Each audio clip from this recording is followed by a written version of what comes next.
كده من التسجيل. أوكي.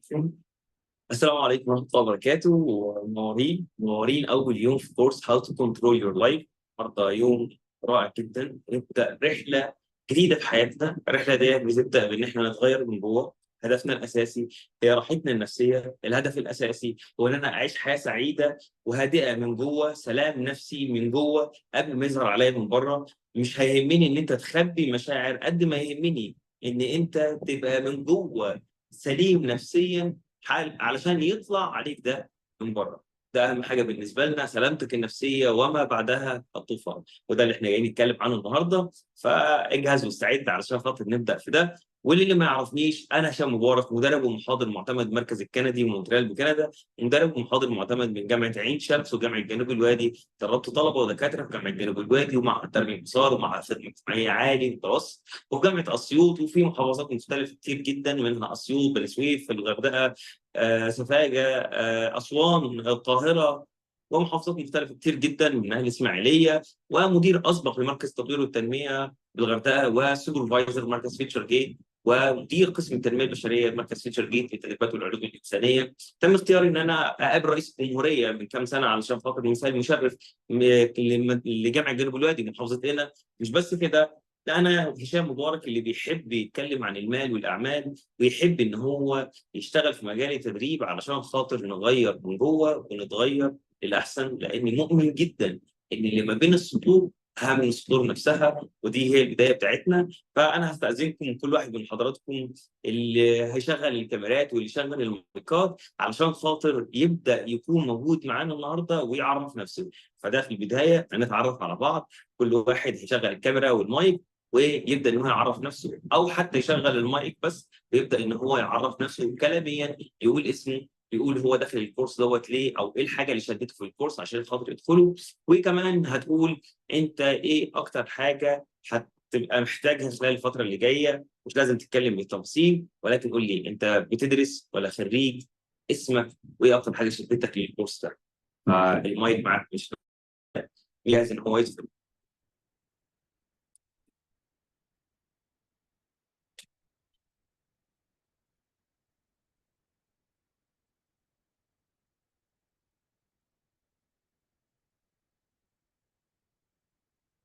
اللي حابب ان هو يبعت شات يقول هبعت شات. اوكي. وبعد كده يستكمل علشان خاطر بس ايه، ما نبقاش منتظرين ونفتح مايك. احنا دلوقتي معانا استاذه امل واستاذه ايه واستاذه منى واستاذه ندى واستاذه نيلمين واستاذ شاهين. كل الناس دي تبدا تعرف لنا نفسها اكثر عشان تتعرفوا على بعض، لان احنا مش كتير جدا مع بعض جرديه. فمحتاجك ان انت تعرف نفسك وتعرف الناس اللي حواليك انت مين. اوكي.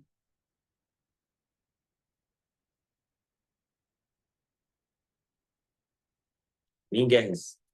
انا ديمقراطي والنهارده اول يوم. تمام. استاذ نرمين، افتحي المايك وابدأي. أنا جاهز. مين؟ اتفضلي.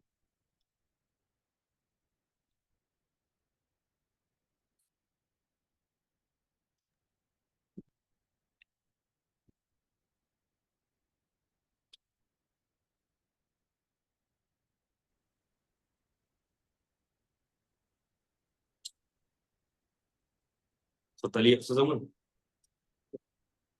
اسمي منى فهمي، بدرس في رابعة كلية تجارة عربي. دخلت الكورس ده علشان أعرف أتعامل مع الناس اللي حواليا وأعرف أتعامل مع شخصيتي أكتر. ايه، جميل جدا. ها، وبعدها. أنا شاهين شيخ العرب، بدرس في معهد فن صناعي سنة تانية. حبيت أدخل الكورس ده علشان أتعرف عن حاجات كتيرة، وبرضه زي ما حضرتك كنت في القائمة الشخصية بحب أستفاد أكتر من كل حاجة حواليا لما تكون فيها حاجة مفيدة ليا. جميل قوي، جميل جدا. وفي النهاية ألف ماشي. سلامة على حضرتك يا مستر. الله يسلمك يا ألف شهيد. ألف حبيبي. سلامة على حضرتك، ألف سلامة الله عليك. يسلمك. تمام، شكرا جدا يا شهيد. مين تاني؟ أنا جاهزة يا مستر. اتفضلي. نرمين نصري، بكالوريوس تربية قسم طفولة. عندي 23 سنة. تمام. دخلت الكورس ده لأني زي ما قلت لحضرتك في الانترفيو قبل كده إن أنا أصلا ما كنتش عارفة تفسير الكورس، بس دخلت لأن أنا حاسة إن أنا بالفترة دي أنا في حاجات كتير قرارات باخدها غلط، حاجات كتير نفسي أغيرها في حياتي، فداخلة بكل فضول أكتر يعني. بس وبتمنى إن حلو أنا جدا. يعني بتمنى إني كذا حاجة إن شاء الله إن شاء الله أغيرهم في حياتي يعني. ان شاء الله نقدر نعمل ده من القوة ان شاء الله. تمام. حلو جدا، شكرا جدا استاذه نرمين. مين تاني؟ أنا جاهزة يا مستر. اتفضلي يا استاذه ندى. أوكي. أنا ندى محمود. أوكي. تالتة آداب إنجلش، والمفروض إن أنا عايزة آخد How to Control Life عشان إن أنا أغير كتير في شخصيتي، إن في حاجات كتير هي مش عاجباني فيا، وعايزة أبدأ إن أنا فعلا أتحكم في حياتي، لأنه أنا سايباها خالص يعتبر يعني أنا مش مظبطة حاجات كتير، فأنا محتاجة إن أنا أعمل تمام. حلو جدا. يعني هنحاول إن احنا نظبط الدنيا إن شاء الله، وألف سلامة على حضرتك يعني. الله يسلمك، وان شاء الله هنظبط الدنيا، لا تقلق. ماشي، اوكي. مين إن شاء تاني؟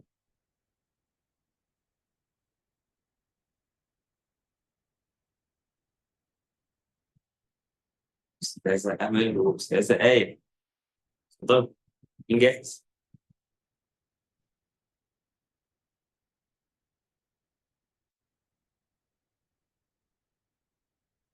لغايه ما تقولوا لنا ان انتوا جاهزين، او استاذه امل او استاذه ايه. خلينا بس كده هقول حاجه كده، ولو كده ممكن تكتبي في الشات، عرفني نفسك في الشات لو المايك مش جاهز دلوقتي، ولو جاهز قول لي ان هو جاهز. اوكي، ولكن خليني اقول لك على حاجه مهمه جدا. احنا التدريب بتاعنا مش ان انا بتكلم وانت بتسمع وانتهى التدريب، لا خالص. التدريب بتاعنا هو تدريب تفاعلي، وعشان خاطر كده اسمه تدريب. التدريب هو مشاركتنا احنا لبعضنا للافكار، فانا فرد من ضمنكم عنده معلومات شويه زياده، فببدا ان انا افيدكم بيها. فاذا مهم جدا بالنسبه لك ان انت تشارك في التدريب دوت. وقلنا قبل كده وقلت لكم كلكم، عايزك تساعدني. تساعدني في ايه بقى؟ تساعدني ان انا اساعدك، وده هيكون من خلال ان انت تشارك وتبدا تتكلم، وان انت تبدا تديني رايك وتديني افكارك، علشان خاطر مع كل واحد هيبدا ان هو يدينا فكره او معلومه او حتى طريقه تفكير ممكن نتكلم عنها باستفاضه. فدوت يخلينا ننتقل من فكره ان انا اخذت معلومه واحده بس، لا ده انا اخذت معلومتين هنا والرد على المعلومه الثانيه او الاجابه على المعلومه الثانيه، وبالتالي بيكون الاستفاده بتاعتنا اكبر. حاجه رقم اثنين، محتاج ان انت تشغل الكاميرات بتاعتك. يعني انا محتاج ان احنا نشغل الكاميرات. طبعا ما اقدرش اجبر حد ان هو يشغل الكاميرا، ولكن يفضل انك تشغل الكاميرا، لان 55% من توصيل المعلومه من خلال البادي لانجوج ولغه الجسد اللي احنا بنكون متواصلين بيها مع بعض. اوكي، وعلشان خاطر كده يفضل المان بالمايك. اوكي، طيب فاذا يبقى ما حدش يفتكر ان هو مش هيشارك. طبعا انت لازم تشارك علشان خاطر تقدر توصل كل الافكار اللي عندك، وابدا ان انا اوصل لك كل الاجابات اللي انت محتاجها في حياتك عشان تتغير. ويمكن ده اتكلمنا فيه كتير جدا، ان احنا ان شاء الله ان شاء الله هنوصل لمرحله من التغير الجميله اللي انت تبقى مبسوط بيها، وده من خلال ان انت بتساعدني ان انا اساعدك. فانا دي القواعد الاساسيه للتدريب بتاعتنا، ان احنا هناخد تاسكز اجزاء اتكلمت فيها معاكم في المقابلات الشخصيه. هنشتغل على تاسكز ونبدا ان احنا نشتغل بشكل فردي وبشكل جماعي على اجزاء مختلفه في التدريب، وحاجات كتير هتفيدك انت بشخصك. وقلنا ان الماتيريال مش بيتحط، هو ماتيريال محطوط، ويبدا ان انت تنقل لك نفس الكلام اللي اتقال الدفعات اللي فاتت، ولكن الماتيريال بتتحط بناء على احتياجاتكم. طيب تعالى كده نبدا. بسم الله الرحمن الرحيم كده. How to control your life. دايما خليك كده جاهز في الشات، اول ما اسال سؤال ابدا جاوب على طول عليا. اوكي، ممكن تفتح المايك وجاوب. اتفضل.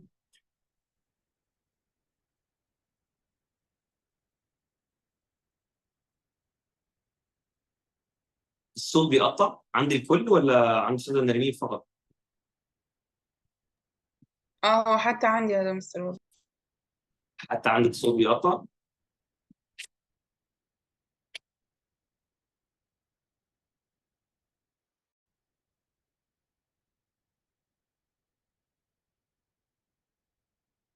طبعا كده احنا انتقلنا من ليفل تاني اصلا. اوكي ماشي. هل تعتقد السؤال بتاعنا اللي انا بساله دلوقتي، هل تعتقد ان انت تقدر تتحكم في حياتك؟ هل تعتقد ان الناس كلها تقدر تتحكم في حياتها ولا لا؟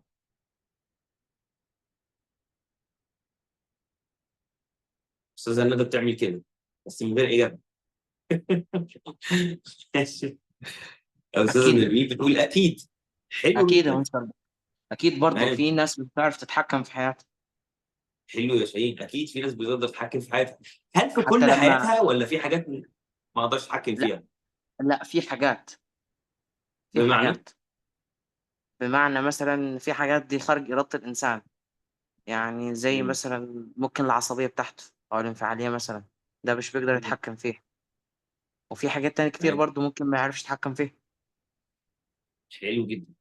اكتب كده عندك القاعده الاولى في الورقه اللي معاك، طبعا كل واحد فينا معاه ورق وقلم وشغال بيدون، لان في ملاحظات في النص هقولها لك ممكن اكون مش حاططها في الماتيريال يعني، بس دي نقطه مهمه جدا انت تخلي بالك منها. اوكي؟ ففي ورقتك كده الجميله او الكشكول بتاعك الجميل اللي انت مجهزه الكورس هاو تو كنترول يور لايف، اكتب كده عندك القاعده الاولى: انت المسؤول عن كل حاجه في حياتك. اوكي؟ دي قاعده رقم واحد لازم نخلي بالنا منها. انت المسؤول عن كل حاجه بتحصل في حياتك من الالف الى الياء. ليه بقى انت المسؤول عن كل حاجه بتحصل في حياتك؟ علشان خاطر انت نفس ذات الشخص اللي كان السبب ان يحصل معاه، سواء كان رد فعل من الناس او رد فعل بيحصل في حياتك انت الشخصيه. تعالى كده نترجمها اكتر. يعني مثلا ولنفترض ان استاذه منى جت النهارده تحضر التدريب، فالنت كان بيقطع فما قدرتش ان هي تحضر التدريب بشكل كويس. هنا هي متحكمه في حياتها ولا الموضوع ده جاي صدفه فما تقدرش ان هي تحله؟ صدفة. شاهين بيقول صدفه. جميل. وممكن في سؤال عندي تاني، ممكن أتراجع عادي، تمام. ممكن مهم. يكون تلقى حل تاني، ممكن تشغل بيه الداتا بتاعها، مثلا لو في واي فاي ممكن تشتغل داتا، لو معاها داتا ممكن تشوف مثلا تعمل حاجة تانية أو تتصرف في حل تاني. الله عليك يا شاهين، انت كده جاوبت بشكل نموذجي على اللي انا عايز اقوله. انت بتقول ايه؟ بتقول هي لو الانترنت عندها فصل في البيت اللي هو الواي فاي مثلا او الاي دي اس ال، فصل عندها في البيت، فاذا هي ممكن تلاقي حل بديل. الحل البديل ده ان هي مثلا ممكن تشتغل من خلال الداتا زي ما انا عملت دلوقتي، فصلت الواي فاي واشتغلت على الداتا. ليه بقى؟ علشان خاطر انا عايز حل بديل يخليني شغال سرعه الانترنت كويسه وابدا ان انا اشتغل باداء كويس مع الناس اللي موجودين معايا. اذا يبقى انا اللي متحكم في حياتي. ارجع اقول تاني. الصوت بيقطع ولا عندي انا بس؟ لا اعتقد عندي انا بس. اوكي ماشي. فخليني كده اقول لك على الجزئيه ديت مره ثانيه. انت هنا متحكم في كل حاجه في حياتك، لان انت لو عندك البدائل زي ما انا عملت دلوقتي، مثلا لو طفيت الواي فاي واشتغلت على الباقه علشان خاطر تبقى السرعه كويسه معاك واتكلم معاك كويس، فهنا انا عملت ايه؟ بدات ان انا استخدم حلول بديله. ولكن لو انا رفعت ايدي وما حاولتش ان انا احل المشكله بتاعتي، اذا يبقى خلاص انت منتظر ايه؟ لما انت نفسك ما حلتش مشكلتك. اذا يبقى كل حاجه انا اللي مسؤول عنها. هدي مثال تاني. مثلا ولنفترض مستر شاهين بيهزر مع اصحابه، فاصحابه دايما بيهزروا معاه بشتايم بالاب والام ويصلوا الرحم. اذا يبقى هنا مستر شاهين مش قادر يخليهم يبطلوا. بص كده، مستر شاهين مش قادر يخليهم يبطلوا ان هم يشتموه بالاب والام والعيله. مين اللي مسؤول عن الجزئيه ديت؟ مين اللي متحكم في الجزئيه ديت؟ هل هم علشان خاطر هم اللي لسانهم سليط ووحشين ولسانهم مش عارف ايه، ولا مستر شاهين اللي متحكم في الجزئيه ديت؟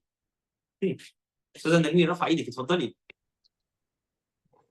بس في مشاكل بيكون الشخص يعني ملوش ان هو يتحكم فيها، تبقى فعلا حاجة خارجة عن إرادته. جميل جدا. انا هاخد منك المشكله بتاعتك اللي بتتكلمي عنها، ولكن نجاوب على الجزء بتاع مستر شاهين واصحابه اللي هم سلطين اللسان وبيبدا ان هم يتكلموا بكلام مش كويس معاه، بيشتموا بالاب والام. هنا خليني بس اعرف الاجابه، بعد كده هتناقش معاك يا استاذه نرمين فيها عينيا الاثنين. ده حته جميله جدا. ها، تعتقد يا استاذ نرمين هنا اللي مسؤول عن الموضوع دوت مستر شاهين ولا الناس اللي حواليه؟ لا، مستر شاهين طبعا، اشمعنى؟ بس مش هو لان اللي هو اللي بيشتم؟ اداهم المساحة دي. الله ينور عليك، ممتاز ممتاز. لان هو اللي ادالهم المساحه دي، هو اللي ادالهم المساحه ان هم يبداوا يشتموا. بص يا شباب، كل حاجه في حياتك انت متحكم فيها، لان انت اللي بتكون اديت لها البوادر من البدايه. اوكي، حياتك انت اللي مسؤول عنها، انت اللي بتدي لها البوادر من البدايه علشان خاطر تكون حلوه او وحشه. يعني ايه؟ يعني مستر شاهين لو كان من البدايه اول ما بدأ بيهزر مع اصحابه وكده، هوب راح ايه؟ في ناس شغاله بتشتم بالاب والام. لو هو ساب الموضوع، هتبص هتلاقي ايه؟ ان هم خلاص مش شايفين ان هو بيزعل من الجزئيه ديت فهيتمادوا. مثلا وانا بدي مثال، فهيلاقيهم ان هم بيتمادوا. ولكن لو حط لهم حدود من البدايه، هل هم اللي هيشتموا؟ هل ممكن حد فيهم يتطاول ولا يطول لسانه ولا يشتم ولا اي حاجه من الحاجات دي؟ اكيد لا. اذا يبقى مين اللي كان السبب من البدايه؟ انا. فانا كل حاجه في حياتك انت السبب فيها، مع سوء او حسن اختيارك لاداره الحياه بتاعتك. يعني هديلكم مثال، لو انا كهشام ما حطيتش حدود لنفسي، فالناس هتبقى ايه؟ متدخله دايما في حياتي. لو انا مثلا اي حد بيسالني بيقول لي انت رايح فين وجاي من فين، هل ينفع حد يقول لي الكلام دوت؟ والله على حسب، في ناس بتحصل معاهم وناس تانية مش بتحصل معاهم. ليه؟ علشان خاطر انت اللي بتحط الحدود لحياتك وناس تانية لا. زي ما كنت بتكلم في لايف، واحده من اللايفات التانية اللي كنت بتكلم فيها، بقول ايه؟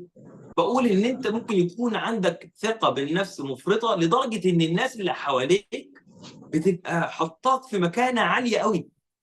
هل لان انت شرير، ولا هل لان انت هيبتك قويه، ولا مش عارف كذا؟ لا، كل الفكره ان انا حطيت لنفسي حدود جامده، وبقى عندي ثقه بالنفس عاليه، وفي كاريزما بتاعتي عليت علشان خاطر محدش يتطاول معايا في الكلام، ولا حد يقول حاجه ما ينفعش انها تتقال. فبالتالي انا اتحكمت في حياتي في ردود افعال الناس اللي حواليا ونظره الناس اللي حواليا ليا. اتفقنا؟ زي كانك بتعمل براند شخصي لنفسك. والله على حسب، والله انت قدرت تحكم شخصيتك، في ردود افعالك، في تعاملاتك مع الناس هتعاملك بالمكانه اللي انت حطيتهم فيها. لا مش قادر، يبقى انت ايه؟ الناس هتحطك في مكانه ثانيه. فانت عايز تبقى ازاي؟ وده المهم. اوكي، استاذ شاهين اتفضل. يا مستر، طب هنا مثلا انا ما اديتهم الشخصيه القويه بتاعتي، وراح ده غلط فيا برضه، وبدأ مثلا تمام. يغلط مرة تاني، وأنا بنبه عن نفس التكرار لكل مرة، أو ما أنا بحط لهم حدود لكل مرة. هو ده بيبقى إيه برضه؟ أنا عايز طيب أفهم. حلو جدا يا عشان شاهين. أنا فعلا شفت ناس كتيرة زي كده. جميل، والسؤال ده بس فعلا. هنجاوب عليه قدام شويه، بس هدي لك مثال بسيط جدا. انا لو حد معايا سليط اللسان او حد غلط فيا، فانا لازم اوقفه عند حده. لازم يقف عند حده. ليه لازم يقف عند حده؟ علشان خاطر يلتزم ان انا مختلف عن الناس اللي حواليا. معايا واحد صاحبي في الكليه دايما كان بيشتم ويهزر مع اصحابه باللسان، ولسانه كان طويل قوي. تمام. عند هشام بالذات وتبص تلاقي ان هو ايه؟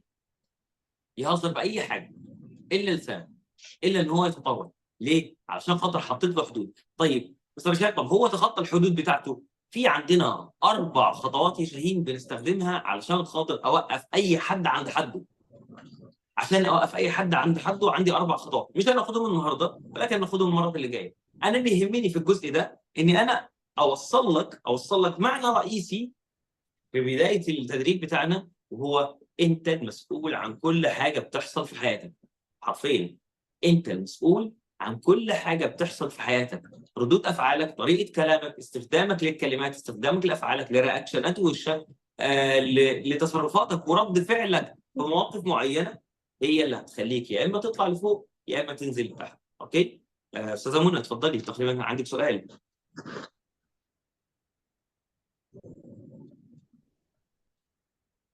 لا، الصوت ما مش عنديش واضح. سؤال. تمام، اصل لقيت المايك شغال. انا استاذنك هقفل المايك ولو عندك اي سؤال ممكن ريز يور هاند او تفتح المايك وتتكلم. تمام.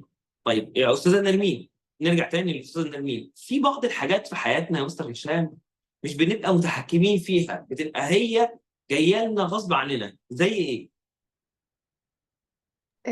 زي مثلا ان يكون الاهل مش احسن حاجة في البيت، وده انا شفته مع كتير جدا يعني بحكم ان انا بتعامل مع اطفال. تمام. يعني انا كنت كان عندي كده اطفال يعني كانوا سنة 6 ابتدائي، مش صغيرين يعني. فانا تمام. غلطت غلطة كبيرة جدا. حكيت لهم القصة بتاعت توماس اديسون وان مامته شجعته وبعد كده بقى توماس اديسون واخترع المصباح وكده. ففوجئت برد فعل من طفل منهم بيقول لي انا امي عمرها ما شجعتني، انا امي بتقوليش غير انت فاشل، انت مش نافع. جميل. بصراحة ما عرفتش ارد. هو بيقول لا، ولقيت الولد بيقول لي هو نجح علشان مامته ساعدته، انا مفيش حد بيساعدني. ولقيت كلهم ايدوه. تمام. حلو جدا. يعني انت عايزه توصلي لي رساله من الجزئيه ديت، ان لو انا عندي الاهل مش كويسين فانا هطلع كده كده مش كويس، صح كده؟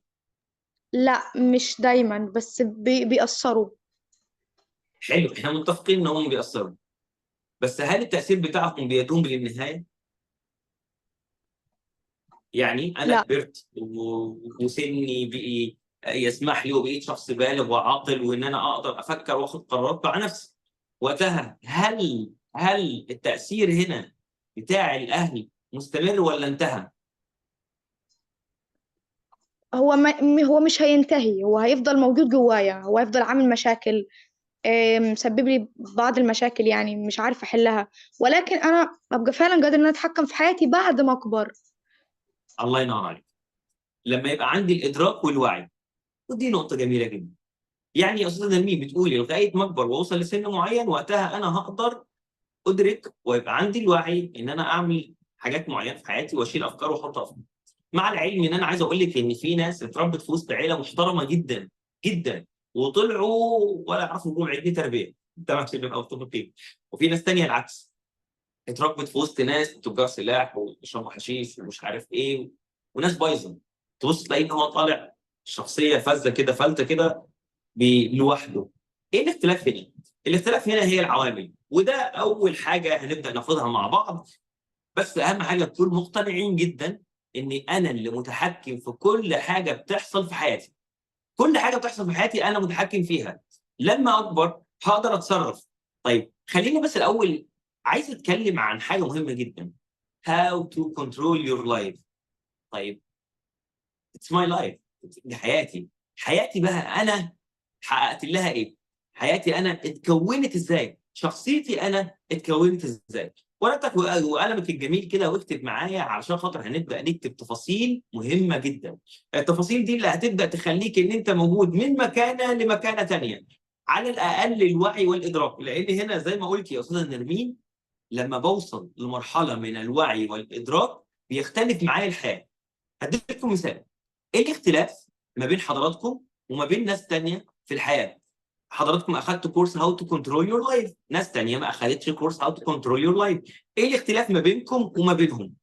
واحد، اول اختلاف ان انت هنا هتبقى فاهم وواعي ومدرك للاحداث اللي بتحصل حواليك وتاثيرها على الناس اللي حواليك نفسيا، وازاي ان انت ممكن تخليك الحاجه دي يا ايجابيه يا سلبيه في حياتك. اتفقنا؟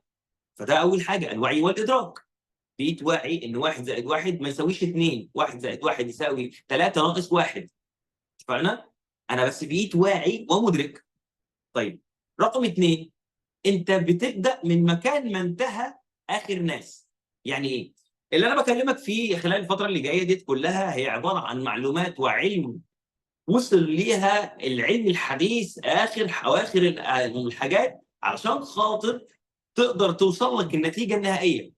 مثلا لو انا جيت اتكلمت معاك دلوقتي وبقول لك العيله تاثيرها ازاي عليك انت في نتيجتك في المستقبل في حياتك بعدين، هتقول لي تاثيرها كبير جدا. اقول لك التاثير بتاعها بيوصل ازاي علشان خاطر 1 2 3 4.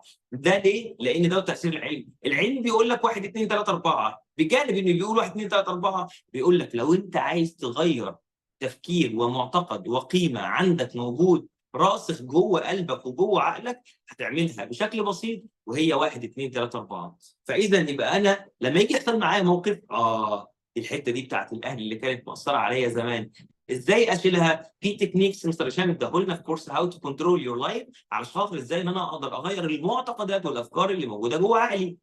اتفقنا؟ فبالتالي انا عملت ايه؟ بالتالي انا وعي وادراكي مع النتائج النهائيه في العلم مع التجارب اللي احنا هنشتغل عليها خلال الكورس، ده يخليني ان اول ما يحصل معايا الموقف على طول اروح اتصرف. ليه؟ لان انا بقيت فاهم وواعي ومدرك.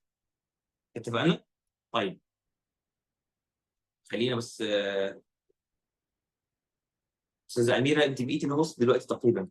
اوكي؟ ماشي، استاذنك لو كده ممكن يقف في وسطنا. تمام، رجع لي الهوست مره ثانيه. شكرا.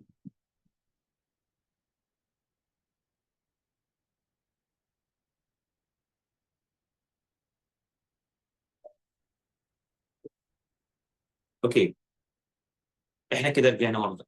فاذا يبقى انا في عندي حاجات بتحصل في حياتي، تخليني ان انا شخصيتي تتكون. وعلشان خاطر كده اكتب معايا واحده واحده علشان خاطر هنبدا نفسر فيها اجزاء كتير جدا، وهحتاجكم انتوا كمان تفسروا معايا الاجزاء دي.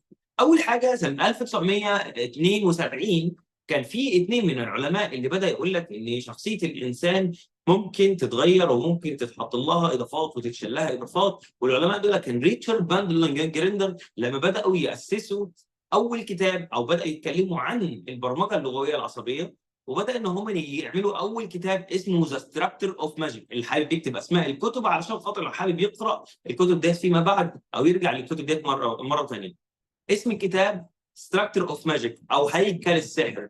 النيك نيم بتاع الكتاب ابوك about language and therapy. يعني الكتاب بيقول لك اللغه والعلاج، ازاي كلمات ممكن ترفع ناس وفي كلمات ممكن تنزل ناس سبع ارض.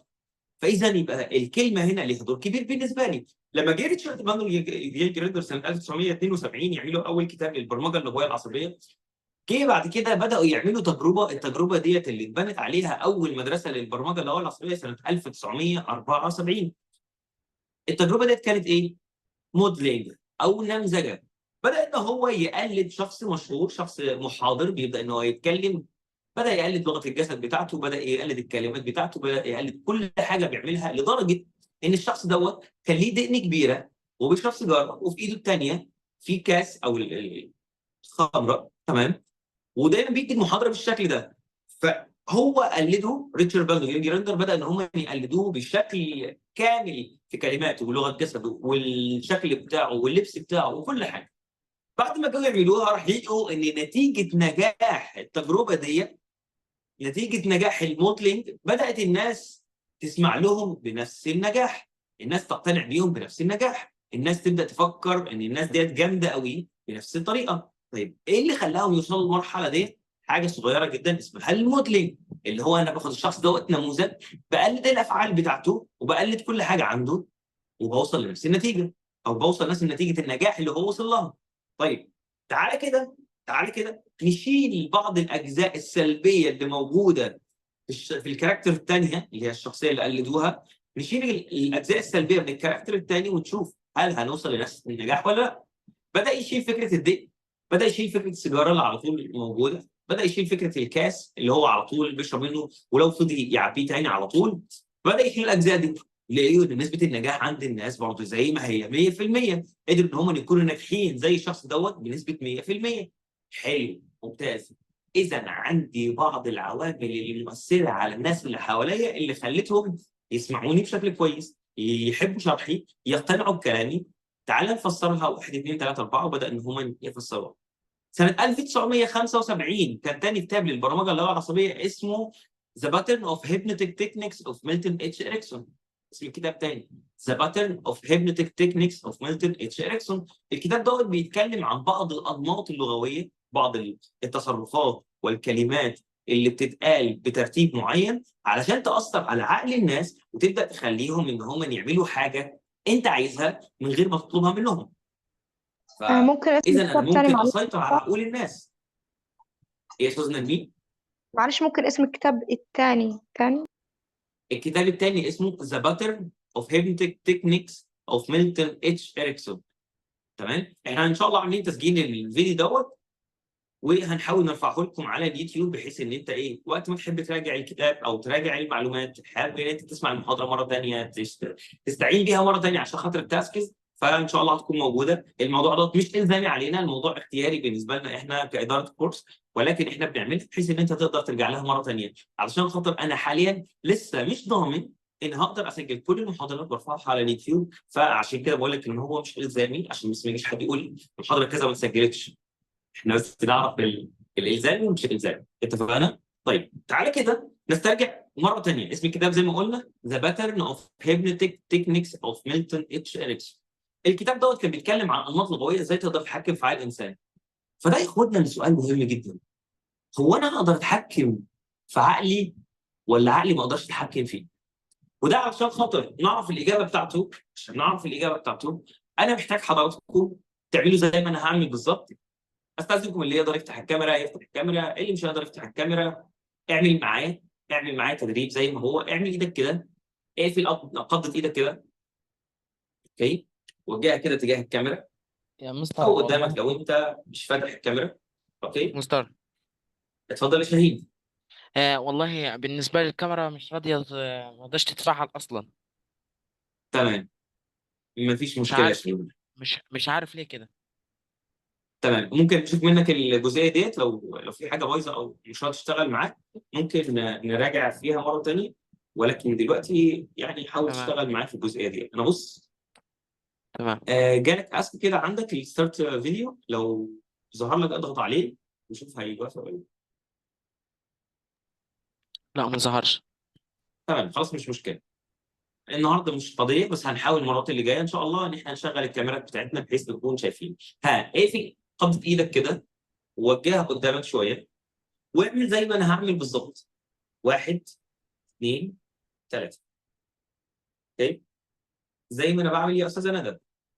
اوكي، ايوه مع بعض. 1 2 3.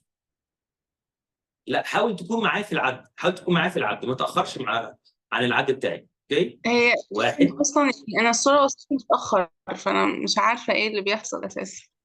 تمام، خليكي اللي هي ظاهره عندك. اوكي، اشتغلي مع الظاهر عندك. اوكي، تمام. يلا معايا. 1 2 اوكي 3. مره ثانيه، اخر مره. 1 2 3. ها، حلو. ايه اللي حصل معانا؟ اتغيرت معانا من وضع كنا عاملينه بالشكل ده لوضع تاني بالشكل كده، ولكن اغلب حضراتكم واللي انا واثق مني يعني، اغلب حضراتكم لما جه بيشتغلها وبيعملها بص لقي ان هو ايده عملت بالشكل ده، مع اني انا قلت لك اعمل زي ما انا هعمل، ما قلتلكش اعمل الشكل كده، قلت لك اعمل زي ما انا هعمل بالظبط. ورحت قررت ان انا اعمل لك 1 2 3، كررتها مره والثانيه والثالثه. جه في عقلك ايه؟ اكيد كده كده هيعمل الشكل اللي هو بيعمله كل مره، اللي هو 1 2 3. فبدات جوه عقلي تجي لي معتقدات. بص كده، انت اعتقدت مجرد اعتقاد من وحي خيالك ان انت لما صح. تيجي تعمل 1 2 3 اكيد هو هيعمل كده. رحت انا غيرت الاعتقاد بتاعك، رحت غيرت ايدي وخليتها بالشكل ده، وده خلاك ان انت عملت ايه؟ عملت برضه نفس الفكره ديت. طيب مستر هشام انا ما اتعملتش فيا، انا بقيت ماشي معاها بالظبط. ده معناها ان انت بتبدا تركز كويس جدا قبل ما تعمل اي تصرف. طب اعمل ايه يا مستر هشام في الحاله دي؟ عايز اقول لك ببساطه عادي جدا، كل الناس بتقع فيها، ولكن اللي انا عايز اوصله لك ان انت ممكن يتم السيطره على عقلك من غير ما انت تاخد بالك. ممكن يتم السيطره على عقلك من غير ما تاخد بالك. والسؤال بتاع النهارده علشان خاطر نبقى عارفين الجزئيه دي، واسالك سؤال بالنسبه للبنات، والسؤال ده هنزله على الانستجرام بعد ما نخلص على طول. السؤال هنا بيقول لك ايه؟ بيقول لك هل انت صاحب القرار في تسريحه شعرك كولد ولفه الطرحه بالنسبه لك كبنت، وتسريحه شعرك يا استاذه نرمين كبنت، هل ده اختيارك ولا اختيار العالم اللي حواليك؟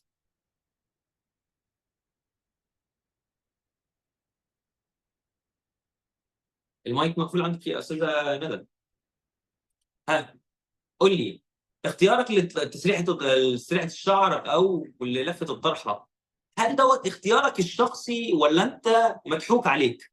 شاهين اتفضل. او مش مضحوك عليك، يعني اللي هو تاثير العالم الخارجي عليك. اتفضل يا شاهين. تمام.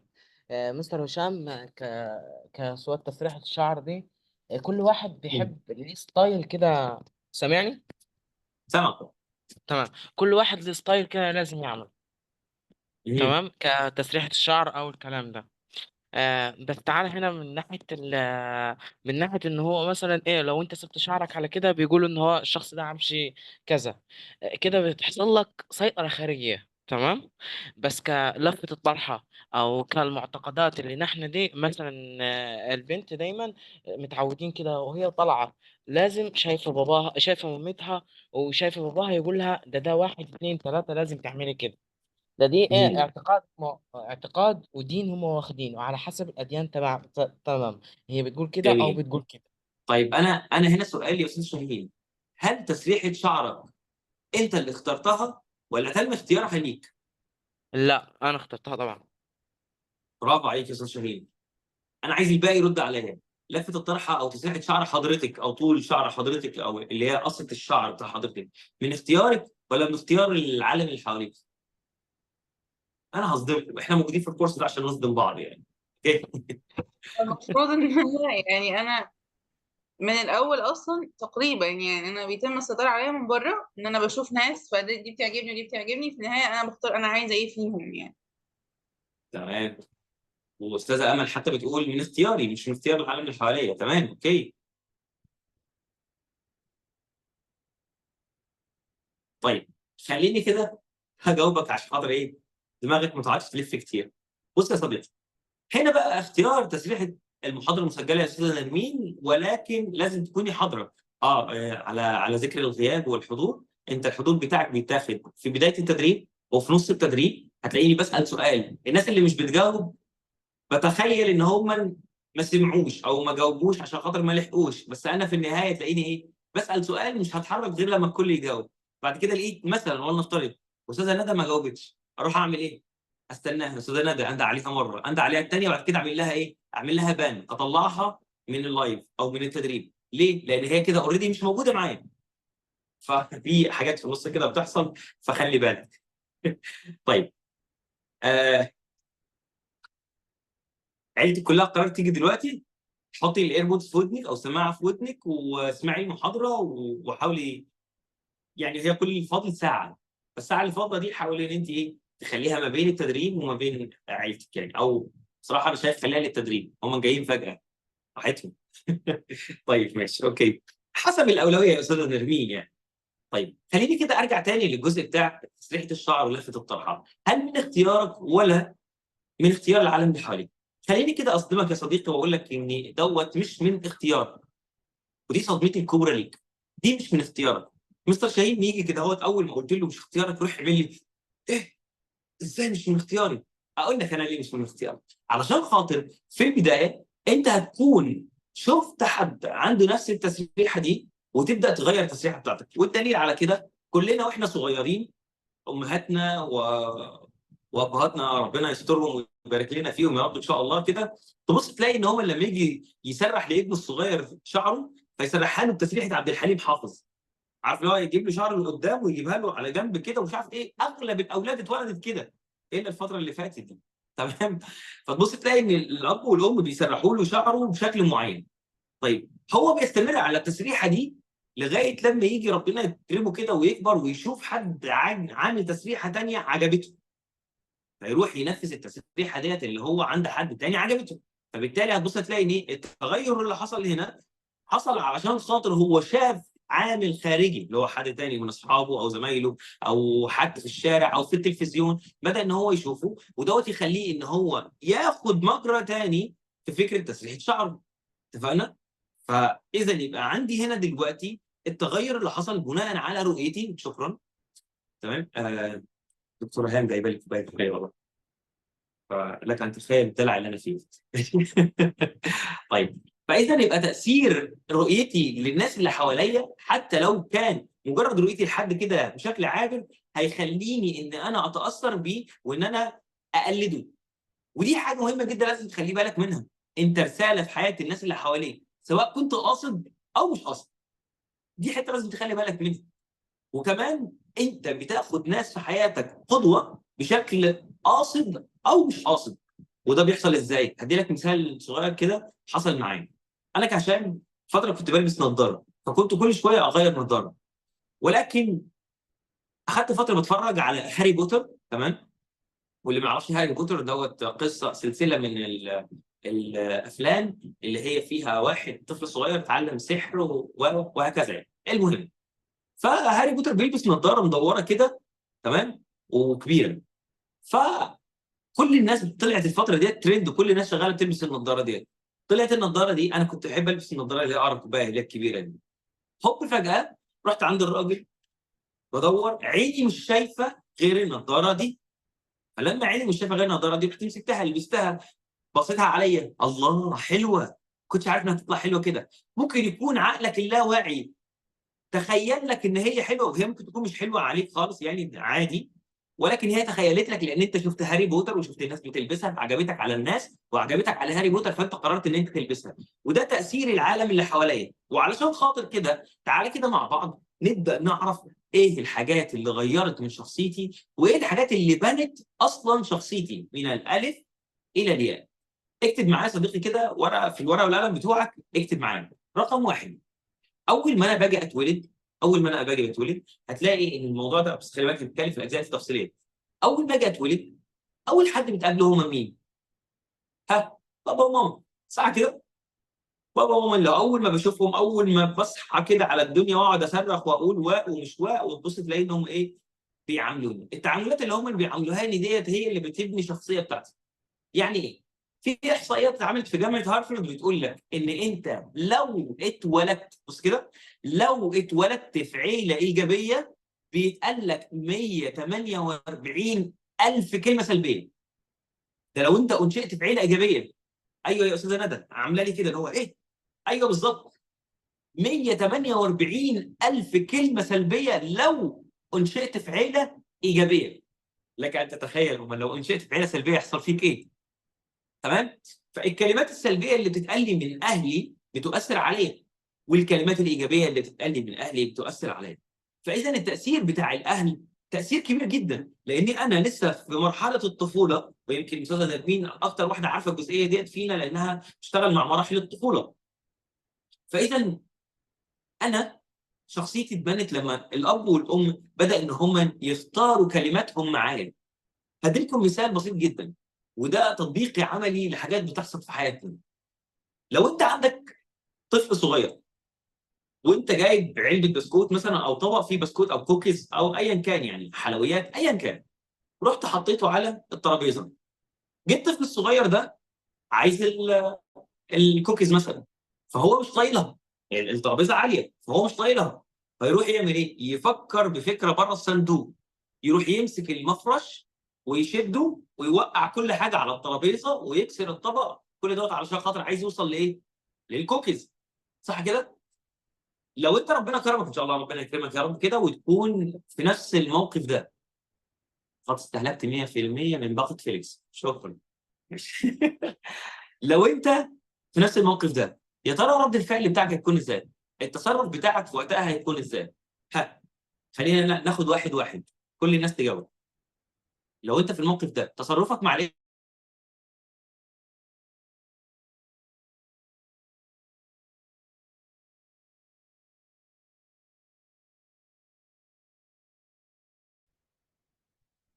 اتفضل. بلاش ان انا اكون مثالي، وقول الحاجه الحقيقيه اللي انت شايفها او اللي لو اتحطيت في الموقف ده هتعمله. مين اول واحد؟ نبدا بمين؟ هو ممكن أبدأ عامة. وأنا للأسف ما عنديش أنا فاتحة من الفون، فأنا ما عنديش رفع الإيد، فأنا مش عارفة أرفعه أصلا يعني. اوكي ماشي اتفضل. هو اللي أنا عايز أعمله غير اللي أنا في العادي بعمله. يعني أنا لو إخواتي حد منهم عمل كده هولع فيه عادي بكل سلام نفسي. تمام. أوكي. لكن مع الصراحة عايزة أكون لا، يعني اللي هو لا يعني عادي هنلم الدنيا ونظبط الموضوع واخلي الحاجة مثلا قريبة اكتر منهم ايا كان يعني. بس المهم ان انا لا يعني عيالي غير اخواتي فلا يعني مش هعمل حاجة. حلو. يعني انت كده بتقولي، يعني هعيد السؤال علشان خاطر استاذه امل، وهجاوب وهقول اجابتك. السؤال هنا بقول: هل انا لو معايا طفل صغير عايز يوصل للكوكيز، راح شد المفرش وقعه في الارض وراح كسر الطبق ووقع الحاجات اللي على المفرش، رد فعلك هيكون ازاي؟ استاذه ندى راح قالت ايه؟ هلم الدنيا واظبط الدنيا وخلصنا على كده، يعني احاول اقرب لي الكوكيز ناحيته. تمام؟ دي كانت اجابه استاذه ندى. الباقي بقى اجابتكم ايه؟ يعني استاذه ندى هي بتقول ان هي ممكن مش هتتعصب، ما اعرفش ازاي، بس أنا تمام. اتفضلي يا شاهين. حد من اخواتي هولع فيه لكن عيالي لا. اكسكيوز مي يعني لا عيالي لا. اخواتي عيالي خط يتحملوا احمر. عيالي. اه هنشوف هنبص هنلاقيهم متعلقين بالفلكه كده في السقف. ماشي. تمام، تفرق اتفضل يا استاذ شاهين. تمام. كمثلا انا كاخصائي تربيه خاصه، تمام، بتعامل بكل هداوه مع الطفل ده.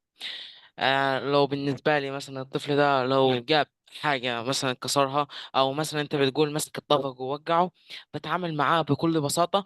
طب إزاي أنا مثلا أغير معاه الطبع ده، أو أنا أخليه إزاي إن هو يستعين ايوه. بحد أكبر منه مثلا؟ بتعامل معاه بكل بساطة: حبيبي ما تقربش لما الحاجة دي، أو بقدم له إيه معزز علشان ما يعملش الحاجة دي تاني. من ضمن المعززات: لو أنت ما عملتش الحاجة دي نروح في كذا، وما عملتش الحاجة دي مثلا نروح مكان ده. ببدأ أقدم له كذا حل أو كذا طريقة ممكن تفرح حلو. أو تعمل معاه. الله ينور تمام. عليك. انت كده بصيت للموضوع ان هو اخطا فلازم يتعاقب، فهعاقب بشكل ايه؟ اه، بسيط، صح كده؟ صح. ماشي. خلينا كده متفقين. هقول لك كده على بعض الردود بتاعت الناس، بس الاول خلينا ناخد الباقي الناس وهجاوبكم على الجزئيه ديت. استاذه امل واستاذه نرمين واستاذه منى، اتفضلوا. هجاوبكم على الجزئيه دي كامله، بس الاول اسمع باقي الاراء. اتفضلي يا استاذه نرمين. هو اول حاجه انا هعملها ان انا يعني مش هدي رد فعل في على الاقل اول 10 دقايق كده، تمام. لان انا في الوقت ده وقت ما انا متعصبه جدا، انا هنسى كل اللي انا اتعلمته وكل اللي انا قراته وكل اللي انا اخدته في الكليه.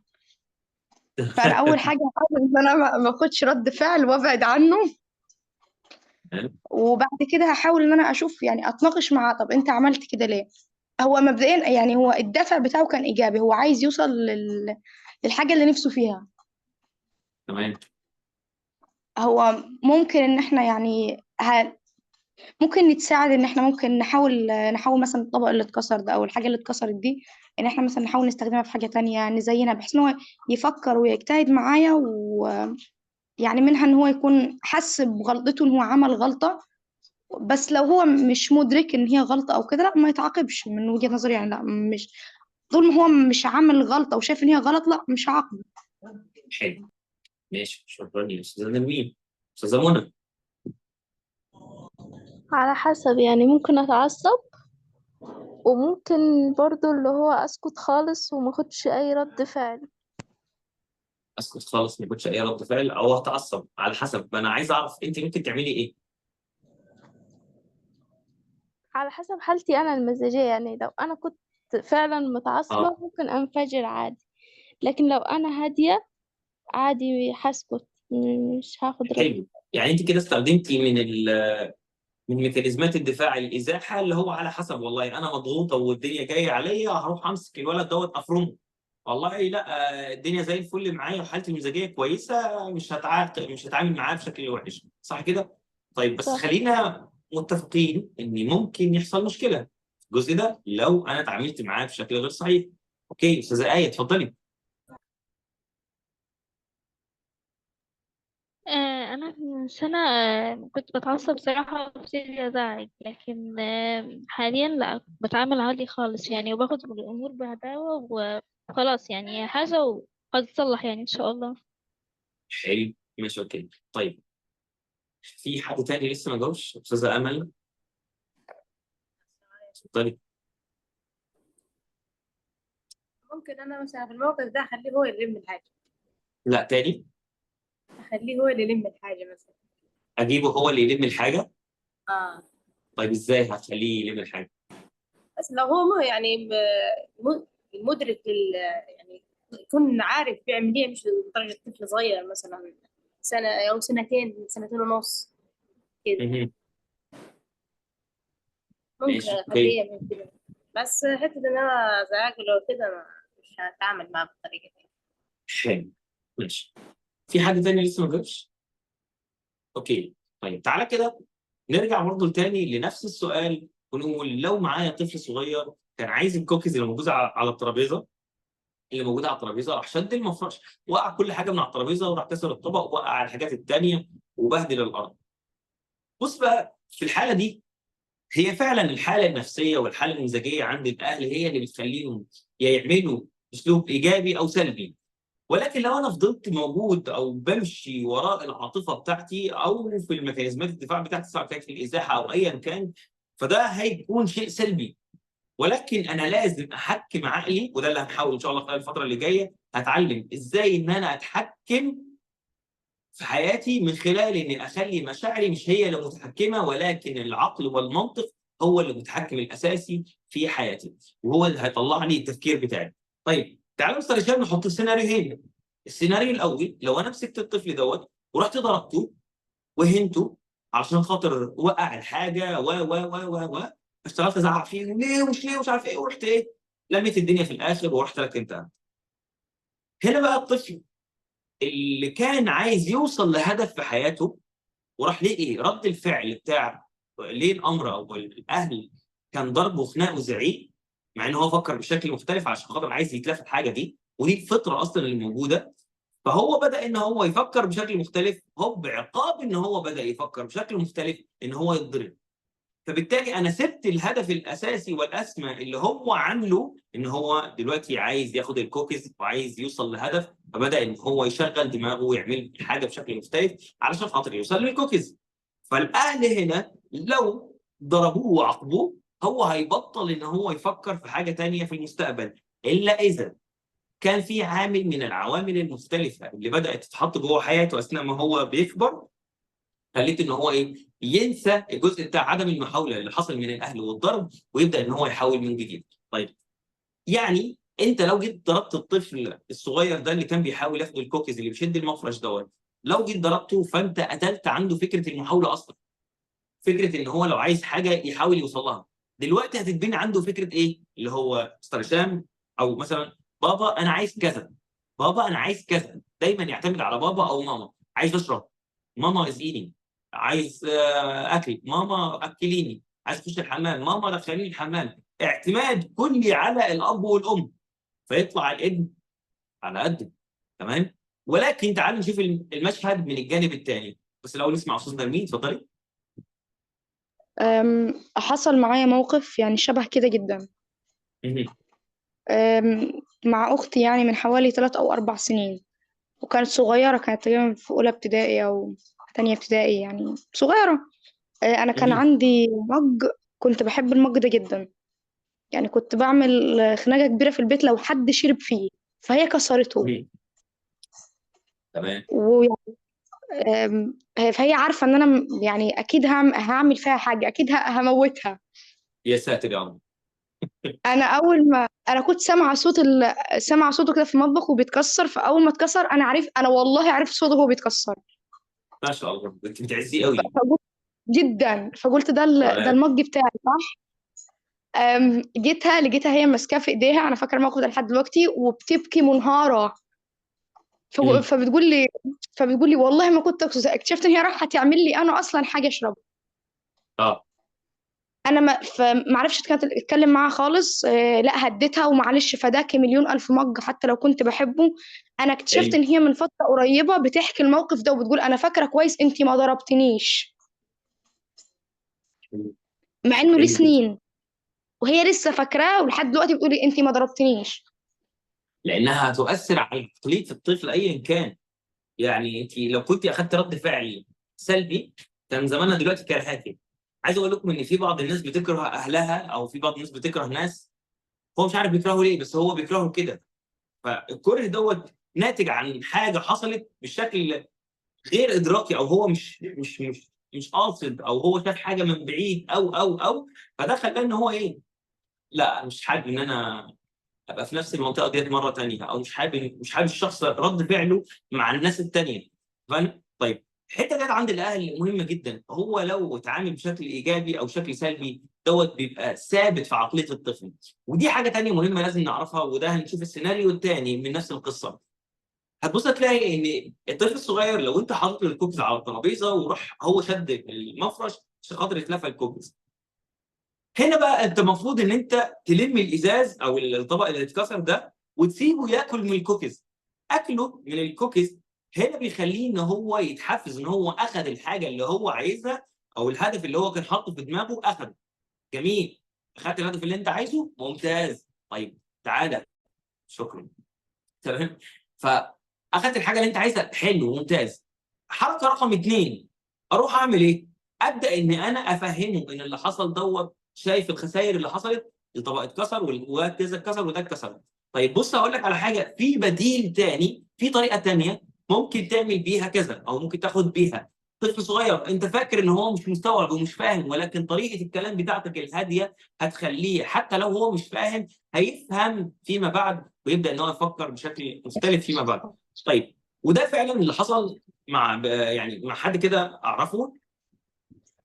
كان حاطط الكوكيز على الترابيزه، ابنها بنتها شدت الكوكيز من على شدت المفرش، وقع اتكسر. راح هي بدات تلم الازاز وراح اتكلمت معاها، وبعد كده راح ايه، حطت الكوكيز، راحت لفتها ايه بعد ما خلصت حطيتها على الثلاجه.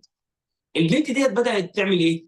جابت كرسي، الكرسي بتاعها الصغير، راح حطيته جنب الترابيزه بتاعت المطبخ، راح طلعت على الكرسي، وراح طلعت على ترابيزه المطبخ، وطلعت لغايه ما وصلت عند الثلاجه، وراحت لافت الكوكيز وقعدت تاكل. بعد كده قعدت تبكي عشان خاطر مش عارفه تنزل. بس الهدف الاساسي هنا ان هي لما جات علشان خاطر تاخد الكوكيز، قدرت ان هي تاخده، ولكن ايه، فكرت بره الصندوق وفكرت بشكل مختلف علشان خاطر ايه، اخد الكوكيز ديت اللي انا عايز اخدها. فاذا هنا انت ما وقفتش ولا قتلتش عندها حته المحاوله والتفكير بره الصندوق، او التفكير بشكل مختلف، او ان انا اعمل كذا وان انا اعمل كذا، انت ما قتلتهاش. تصرف صغير من الاهل ممكن يخلي الطفل يا اما المستقبل بتاعه حلو ويثق في نفسه، يا اما العكس. وده اللي احنا بنقوله ان children see children do. الابن الحاجه اللي بيشوفها بيقلدها بالحرف من ولي الامر او من الاب او الام. فانا تعالى كده نشوف مع بعض فيديو. الفيديو ده هيوضح لنا جزء كبير جدا من فكره ان انا ايه، بقلد. ولكن السؤال هنا، عايزك تقول لي ايه الرساله اللي انت وصلت لك من الفيديو ده. فيديو هنشوفه مع بعض هيتكلم عن فكره هل انا اتصرف ازاي، الابناء بيتصرفوا ازاي لما ولي الامر او الاب او الام بيتصرف او بيتحرك. فمهم جدا ان انت تركز على كل تفصيله في الفيديو ده وتقول لي ايه اكتر حاجه استفدتها. اوكي، مع بعض نتفرج على الفيديو ده. It looks like rain again today. Dark clouds gather and fill the sky. Don't know how to talk to you, just know how to say goodbye. Have you actually got a driver's license? I don't think so. Go back where you came from. Learn this speaking. Go back where you came from.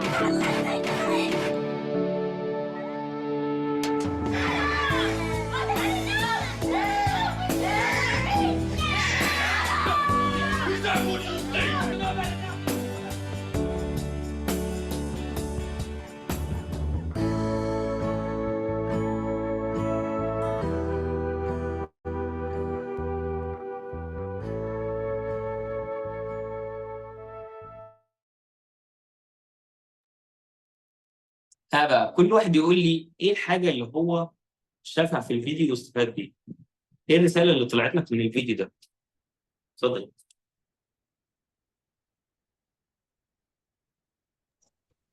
ان المفروض انه يعني الاهل هما اللي بيدوا، يعني زي ما قلت لحضرتك اغلب الحاجات اللي بتكون في الشخصية اصلا من الاول، فاحنا بنقلدهم بنسبة كبيرة.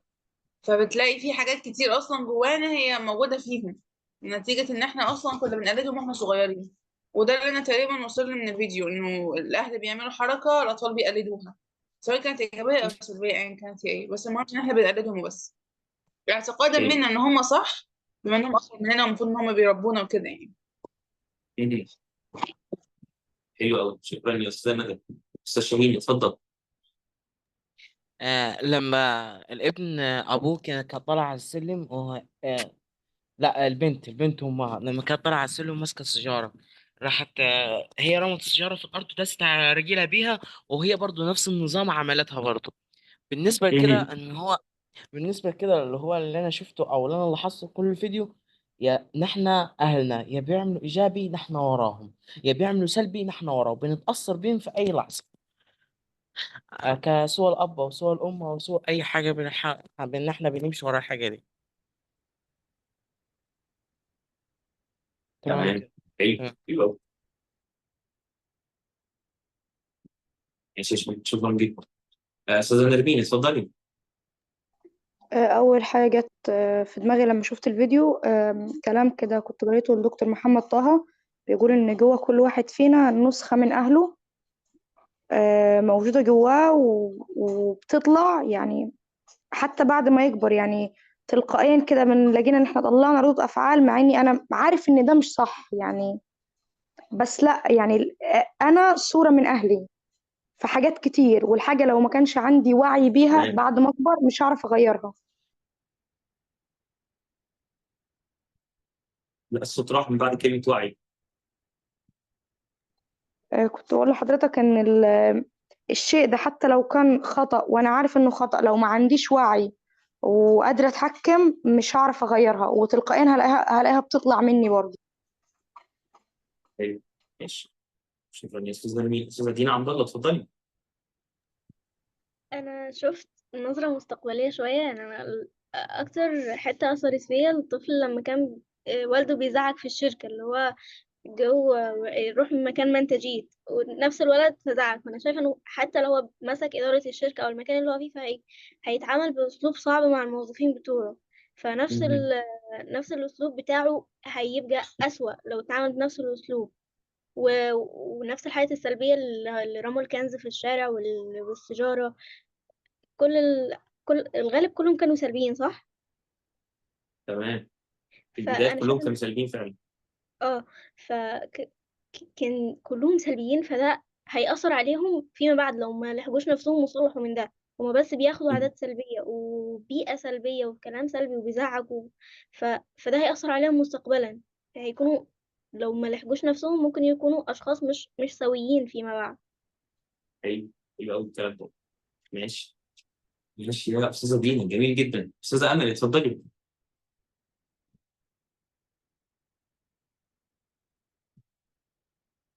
استاذه امل. اللي انا بشوفه في الفيديو يعني لا، ان هو الصوت احنا راح، ممكن مش سامع.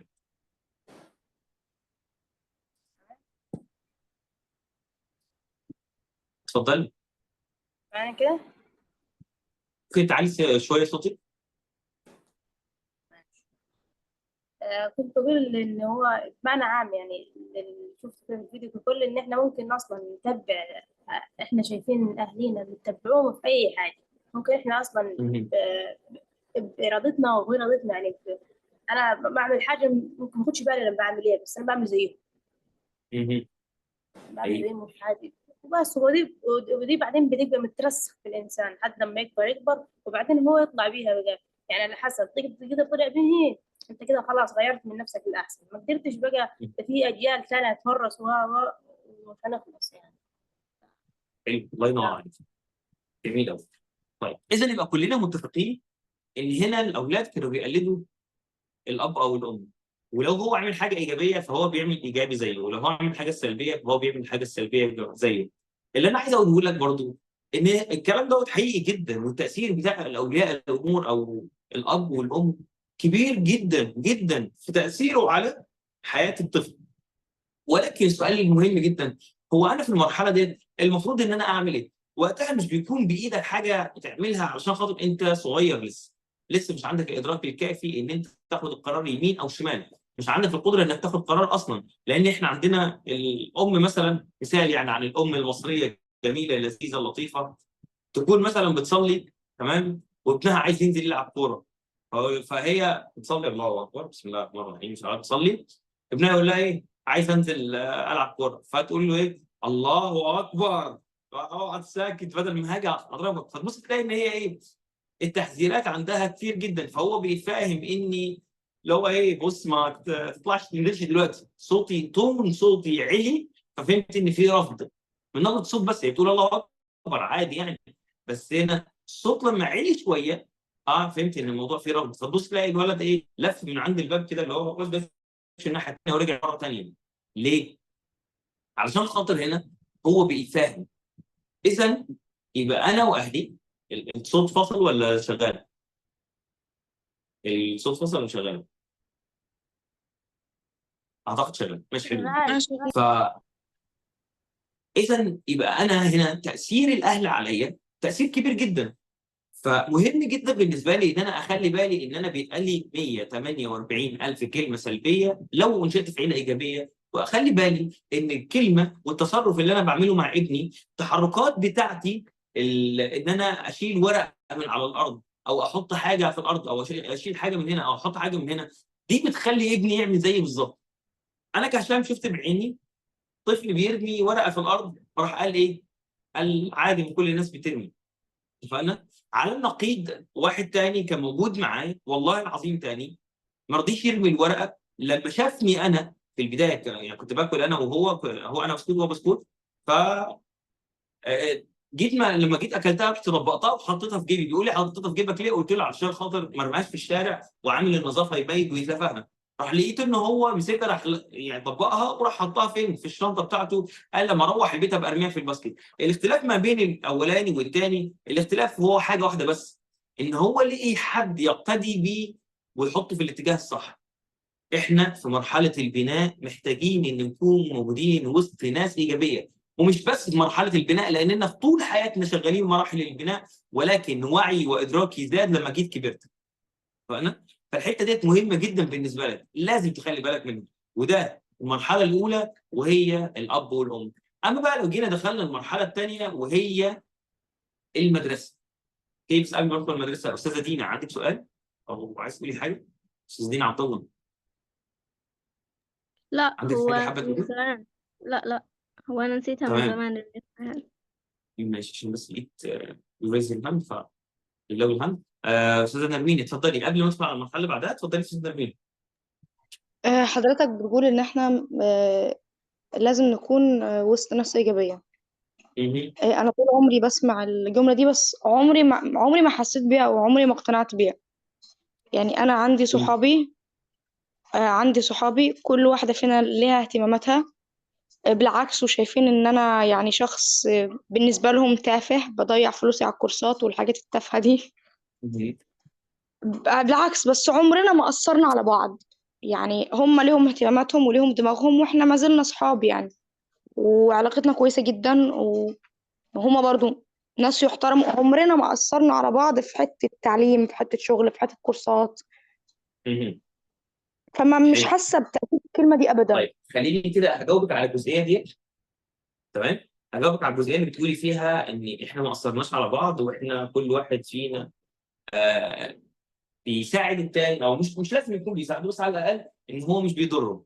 اوكي، هنا بقى يا استاذه نرمين المقصد او اللي انا عايز اقوله مش ان انت تاخد الكلام بشكل حرفي اللي هو ابقى قاعد في وسط ناس ايجابيه. يعني انا مش مثلا عندي اهلي مثلا، ده مش حقيقي الحمد لله اللهم لك الحمد، عندي اهلي سلبيين ما حدش فيهم ايجابي، وكل واحد فيهم في وادي، وكل واحد عنده مشاكل وهمومه اللي فاضحنا بيها مثلا، يعني ربنا ما يجيبها لحد يعني. هل مستحيل ان انا اطلع كويس؟ باكل وبشرب وعايش معاهم ومتعايش معاهم وبكلمهم وبحكي معاهم وكل حاجه، هل لازم ياثروا عليا؟ الاكيد الاجابه لا. ليه بقى؟ مش لازم مش اجباري، لان هم من وقتها انا عندي وعي وادراك كافي ان اللي بيعملوه دوت غلط. ولكن لو مش عندي الوعي والادراك الكافي ان اللي بيعملوه دوت غلط او صح، هتبص هتلاقي ان انت بتقلد بدون ما تاخد بالك. هديلك مثال بسيط جدا في الحته دي. انا كشان ما اعرفش تعرفوا المنطقه اللي انا هقول عليها ديت ولا لا، انا اتولدت في عزبه حامد عنده مستشفى عام في عزبة حامد وعايش فيها. والله مش تقليلا من عزبة حامد، بالعكس انا فخور اني اتولدت في المنطقه دي. بس لك ان تتخيل ان هنا عايز سلاح تلاقي، عايز حشيش تلاقي تمام، اللي هو اي حاجه سلبيه تلاقيها. وانت قاعد في الشارع كده ممكن تسمع الشتايم بودنك. اللهم لك الحمد، اللهم لك الحمد. لا بشتم ولا بشرب سجاير حتى ولا اي حاجه، يا دوب بشرب ميه بالعافيه تمام ميه شرب يعني، ميه حنفيه فاهم. فطالع من البيئه دي اللي انا قاعد وسطهم، واللي انا قعدت اتربيت معاهم كتير جدا، وكنت بلعب في الشارع عشان ما حدش يجي يقول ايه اكيد ما كنتش بتنزل الشارع. لا انا كنت بنزل الشارع، فبنزل الشارع وبتعامل معاهم ومصاحب ناس مش كويسه منهم مصاحبه. بس ايه ازاي انت طالع كده؟ ازاي انت طالع كده؟ طالع كده علشان خاطر الوعي والادراك يا استاذ نبيل. ما هو اللي يختلف في الموضوع ده كله والمراحل اللي هنتكلم فيها دلوقتي كلها، ان انا بسالك هل انت عندك وعي وادراك كافي ولا لا؟ لو انا مش عندي وعي وادراك كافي بالبيئه والمحيطه اللي حواليا واللي انا عايش فيها، ومش عندي ادراك ووعي بالصح والغلط واقتناع تام بفكره الصح والغلط واللي انا ينفع اعمله واللي انا ما ينفعش اعمله، كان زماني دلوقتي هايص جدا جدا. ليه؟ علشان خاطر انا بعمل زي ما البيئه المحيطه اللي انا قاعد فيها بتحصل. فاذا يبقى الشرط الاساسي علشان خاطر يحصل عمليه التقليد، مش كده؟ عشان يتم عمليه التقليد او ان انا اتبرمج من الاهل او يسيطروا عليا الاهل، هي عمليه الوعي. ما يكونش عندي الوعي الكافي والفهم والادراك الكافي للايجابيات والسلبيات. اوكي؟ وهنتكلم شويه عن الادراك والوعي دوت في نهايه الهرم اللي احنا بنتكلم فيه دلوقتي. اوكي؟ فده اول نقطه، وهي الاب والام وازاي بيأثروا علينا في حياتنا. طيب الحاجه الثانيه بقى، المرحله الثانيه او سكند ستيب، وهي ايه بقى؟ وهي المدرسه. بسم الله الرحمن الرحيم. بعد ما اتولدت حضرتك وبتاع رحت الحضانه. فلما جيت رحت الحضانه لقيت حد اكبر منك، زي ما قلنا من شويه، لقيت حد اكبر منك بيقول لك ايه الصح وايه الغلط. تخيل معايا ان انت لقيت المدرس وهو بيتكلم في وسط الناس او وسط زمايلك، فيجي حد يجاوب اجابه غلط فيقول له يشتمه بالاب مثلا او بالام. انت هتبقى الشتيمه للاب والام بالنسبه لك ايه؟ سهله جدا. ليه؟ عم ده المدرس بتاعي بيشتم بالاب والام وعادي يعني. اتفقنا؟ فاذا المدرسين بيؤثروا تاثير كامل برضو على الطالب اللي موجود. الا اذا ركز في الحته دي، الا اذا كان عندي الوعي والادراك الكافي. طب مستر هشام معلش عشان خاطر بس نبقى متفقين، انا كطالب او انا كطفل هل ممكن يكون عندي وعي كافي؟ هل ممكن يكون عندي وعي وادراك ولا لا؟ وده سؤال عايزكم كلكم تجاوبوني عليه في الشات اوكي؟ هل انا وانا صغير في المدرسه رايح اولى ابتدائي ثانيه ابتدائي حضانه تمام، هل انا بيكون عندي وعي وادراك كافي عشان خاطر اعرف الصح والغلط ولا لا؟ فمستني منكم الاجابه. واسمع من استاذه دينا، كانت رفعت ايديها من مده، اسمع منها كنت عايز تقول ايه. اتفضلي يا استاذه دينا.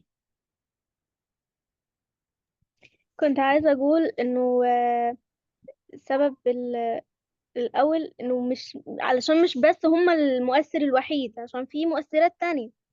يعني ممكن أنا ما أتأثرش بيهم مش بس علشان الوعي، علشان كمان ممكن أضيف على كده المؤثرات التانية اللي هي المدرسة والأصحاب، وإن أنا ما أتأثرش من واحد بس، لأنه في حاجات تانية كتير حواليا. حلو ماشي، شكرا يا استاذ دينا. وده حقيقي في عندي مؤثرات تانية. اوكي استاذ شاهين اتفضل. أستاذ، كنت أنا في البداية كنت طبعا مدرسة طبعا، فكانت في القاهرة والكلام ده، وكانت لغات.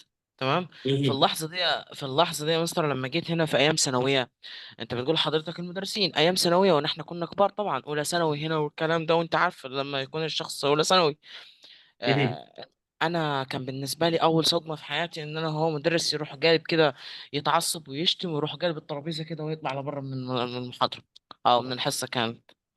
دي حلو كانت صدمة، أنا كانت صدمة بالنسبة لي إن أنا ما أروحش مدرسة تاني، وأنا كنت كبيرة دي. حلو. بس أنا يعني انت ما ما كنتش. اتعودتش ان المدرس ممكن يعمل لا، حاجه زي كده. لا، أنا ما كنتش متعود أنا أعملهم، إنه أصلا ده قدوة. بالظبط، الله ينور ده عليك. ده قدوة طبعا. الله ينور عليك يا شيخ. وعلشان خلاني خاطر كده سبت. بنقول ان المدرسين تاثيرهم علينا كبير جدا كبير جدا. الطفل بيشوف المدرس وبيبدا ان هو يقلده. بس نرجع لسؤال مهم كده كنت بساله، اللي هو هل عنده وعي لو انا في ابتدائي او اعدادي او ثانوي او كنت لسه في KG، هل انا عندي الوعي؟ خلينا في الاولى وثانيه ابتدائي وكيجي، هل انا عندي الوعي ان انا اخد ده او ما اخدهوش؟ وكانت الاجابات بتاعتكم يعني مثلا استاذه ندى بتقول لا مش هيكون عندي الوعي، استاذه امل بتقول برضه نفس الفكره لا مش هيكون عندي وعي، استاذه دينا بتقول ايه؟ المفروض ان الطفل فطريا عارف الصح والغلط بس غالبا مش ما يكونش وعي كامل. هو خلينا متفقين يا استاذه دينا ان الطفل مش بيكون عارف الصح والغلط، هو مش عارف الصح والغلط بس هو عارف الصح بس، او عارف الطريقه اللي هو المفروض يتعامل بيها بس، تمام؟ وده بيكتسبه من الاهل، هو مش عارف الصح والغلط. بس خلينا برضو نقول ان الوعي بتاعه يبدا ان هو يكتمل او وعيه يكون موجود في حاله ايه بقى؟ ان الاهل في البيت فهموه. يعني ايه؟ بص بقى، طفلين الاول راح المدرسه، سمع اولياء الامور شغالين بيشتموا، سمع الطلبه والمدرسين بيشتموا شتايم مش كويسه. روح البيت، ده الطفلين روح البيت راح شتم نفس الشتيمه. بص بقى، الاول الاهل بيتعاملوا معاه ازاي؟ الاول تبص تلاقي ان الاهل بيتعاملوا معاه يا بابا غلط، ما ينفعش ان انت تقول الكلمه دي، الكلمه ديت معناها مش حلو، والكلمه ديت شتيمه، والكلمه ديت مش عارف كذا، وما ينفعش ان انت تقولها. النوع الثاني يتضرب ويتهان ويتقال له ان هو ما يقولش الكلمه دي. الاختلاف ما بين الاول والثاني ان الاول بقى عنده وعي وادراك، الثاني بقى عنده خوف ورعب. فالاول مش هيشتم ولا هيقول الكلمه دي، الثاني سواء كان والده موجود او والده مش موجود. اما النوع الثاني فهو اتربى عنده الخوف، فهو مش هيقول الكلمه دي في حضور والده، ولكن في غياب والده يعمل ايه؟ يبدا ان هو يقول اللي هو عايزه. اشمعنى؟ ليه؟ علشان خاطر هنا هو بدا ان هو لا انت مش بتقول الكلام الايجابي او الكلام السلبي علشان خاطر فهمت ان دوت سلبي فما ينفعش ان انا اقوله. لا انت هنا مش عايز تقوله علشان خاطر انت خايف من بابا ومن ضرب بابا، وممكن يكون الطفل بيعند فيقولها عند في ابوه علشان خاطر هو ايه؟ ضربه لما جه قال له ما تقولش الكلمه دي الثاني. اما النوع الاول وهو الاحسن والافضل اللي يفهمه ان الكلمه دي مش حلوه، ليها معنى مش كويس، ما ينفعش تقول كذا كذا كذا كذا علشان خاطر انت حد كويس، انت شخصيه جميله، انت ناس بتحبك، واللي بيشتم محدش بيحبه. فانا فهمه. حرفيا احنا لو اولادنا عندهم الوعي، ابسط حاجه انا اسف في الجمله المفروض ان انا ما اقولش الكلام ده في التدريب بس يعني احنا بنتكلم في شخصياتنا وحياتنا. سب الدين، ممكن تسمع اطفال كتير بيسبوا الدين كده وتحسين الموضوع سهل جدا، مع ان هو لما يجي يسب الدين هو بيخرج من المله، يعني كانه كده كفر، لان هو بيجي يسب الدين، هو بيشتم الدين اللي ربنا انزله. معنى ان هو يسب الدين معنى كده اعتراضه على الدين دوت، معنى كده ان هو ايه؟ كفر. فالجمله نفسها بتزلزل عرش الرحمن. فلك ان تتخيل انت بتسب الدين وشغال حاسس ان الموضوع سهل جدا وعادي جدا ان انا اسب الدين، والموضوع اللي هو ايه؟ اعتراضي. انا اول ما اعترض اروح اسب الدين، يا عم انا ما وصلتش اسب الدين، انا بس اعترضت يعني كده واتضايقت فرحت قلتها. فهو استسهل الموضوع. ولكن لما يجي يفهم مدى صعوبه ان هو يسب الدين او يتكلم عن الدين او وقتها هو مش هيعملها مره ثانيه. ليه؟ لوعيه مش لخوفه. دي حاجه مهمه. فكره الوعي ان انا ابقى شايف الصح وعارف الصح يعني ادي لك مثال. انا كهشام مش عايز ادي امثله كتير عليها والله، بس انا عايز ادي لك حاجه واقعيه. يعني لو انا كهشام خدت فتره كده انا كنت هتجرجر في جانب اللي هو ايه؟ ان انا اشتم، لغايه ما واحد صاحبي جه قال لي ايه؟ يا شباب انت بتشتم جوه وبره لا؟ كان عندنا مركز شباب، بتشتم جوه وبره لا، انت ليه بتعمل كده؟ انت خايف من مين ولا ازاي؟ قعد يتكلم معايا. من بعدها بطلت اشتم، بقيت فاهم ان هنا انا بشتم علشان خاطر ايه؟ ابقى زي زمايلي او اصحابي اللي هم ايه؟ الشبح اللي بيشتم. طب انت مش بتشتم ليه؟ خايف من اهلك ولا خايف من ربنا؟ لا انا خايف من ربنا. طب بطل تشتم اصلا. بطلت اشتم ليه؟ خلاص انا فاهم الشتيمه وعارف الشتيمه واعرف انطقها واعرف اعملها واعرف كل حاجه، بس مش هشتم. ليه؟ عشان خاطر انا مش عايز اشتم، مش عايز ابقى شخص سلبي، مش عايز الناس تشوفني بمظهر مش حلو، مش عايز ابقى باخد سيئات. فالحاجات دي عندي ادراك ووعي فيها، ما بقتش اعملها للاسباب والقناعات اللي عندي. ولكن لو انا مش عندي اسباب ولا قناعات سهل جدا اي حد يعمل لي ايه؟ يعمل لي كده، يجرجرني، يقنعني بسهوله فيخليني ان انا ابقى زيه، او شفت حد جامد كده فاروح ابقى زيه عن طريق ان انا اشتم زيه ولا اتكلم زيه. فاذا يبقى مهم جدا بالنسبه لي الوعي والادراك اللي ببنيه عند الطفل، علشان خاطر لما يجي يروح للمرحله الثانيه وهي المدرسه يبقى عنده وعي وادراك كافي. من الحاجات الثانيه المؤثره نفسيا على الطالب او على الطفل لما يكون طالب في المدرسه، ولما يجي لك مدرس ويجي يقول ايه، حد مش فاهم حاجه يا اولاد من الشرح بتاع النهارده اشرحه له مره ثانيه، فتبص تلاقي ان في طفل او طالب جاي بيقول انا مستر معلش مش فاهم الجزئيه دي، فيقول له ايه؟ يقول له لكن انت لو مركز، لكن انت لو تخلي بالك من الكلام بتاعي، لو تبطل لعب مع صاحبك، لو تبطل قله ادب وتركز في الكلام اللي انا بقوله ومش عارف ايه، فيفضل يهين فيه وفي الاخر مش بيجاوب اصلا. وحتى ولو جاوب الطفل او الطالب مش مهتم ان هو يسمع لك لانك احرجته وهزأته. فبالتالي يا لهوي دي مصيبه، دي مصيبه. تاثيرها بيكون ازاي عليك لما تيجي تدخل الكليه؟ ممكن يجي دكتور من دكاتره الجامعه المحترمين اللي لما تيجي يعني مش فاهم حاجه، فيجي هو في النهايه يقول ايه؟ حد مش فاهم حاجه او في نقطه مش واضحه بالنسبه له اوضحها له، هو شخص محترم جدا وهيشرحها لك عادي، بس انت مش هتسال.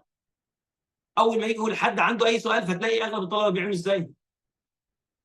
اللي هو انا عندي سؤال بس مش هساله عشان ما يحصليش زي ما حصل معايا زمان، او شفت صاحبي حصل معاه زمان، او حد حكى لي ان حصل معاه كده زمان، فانا مش هسال. فاذا يبقى فعل صغير عمله مدرس يسبب مشكله عند الطفل او عند الانسان لغايه لما يكبر، فتاثيره كبير جدا عليه. فانا خاصه ان انت لما تيجي تكون موجود في المدرسه فانت بتعيش مده كبيره مع المدرسين اللي انت موجود معاهم، مده كبيره. انت بتروح الساعه مثلا الساعه 7 تمشي من عندهم الساعه 3، يعني انت عندك كام ساعه؟ عندك حوالي اكتر من 5 6 ساعات قاعد معاهم، 5 6 7 ساعات شغال قاعد معاهم، شغال بتلقط منهم الكلام وطريقه التصرفات ورد الفعل واللبس وغيره. فخلي بالك من الجزئيه ديت، ان الطلبه اللي موجودين معاك دول امانه في رقبتك. لو انت مش مدرس اعرف ان ابنك هيكون موجود في المدرسه، اختار المدرسه تكون كويسه. اخترت المدرسه برضه راقب طفلك وخليه ان هو يحبك ويصاحبك ويحكي لك علشان خاطر ايه؟ تقدر تبقى فاهم كل حاجه. انا مش فاهم، انا عديت وانتهى معايا، انا مش متزوج ولا معايا طفل ولا اي حاجه. اذا يبقى تخلي بالك ايه الحاجه اللي اثرت عليك من خلال المدرسين. انا معايا مدرس اثر عليا بشكل ايجابي او بشكل سلبي، من خلال ايه بقى؟ من خلال رد فعل هو عنده. يعني النهارده التاسك بتاعكم شباب عشان خاطر نبقى عارفين، اكتب كده معايا التاسك بتاع النهارده. التاسك بتاع النهارده ان انت هتاخد المصادر اللي هيتكلم فيها النهارده، سواء كان الوالدين او الوالدين ومش او الوالدين والمدرسه، واللي هناخده كمان شويه وهي الاصحاب. هتبدا ان انت تاخدهم وتبدا تجيب 5 صفات في كل واحده فيهم. الوالدين، ايه الصفات اللي عندي دلوقتي موجوده عند اهلي وهم السبب اني اتربيت عليها؟ ايه السبب اللي عند المدرسه، او ايه الصفه موجوده عندي السبب فيها المدرسه والمؤثره عليا فيها المدرسه؟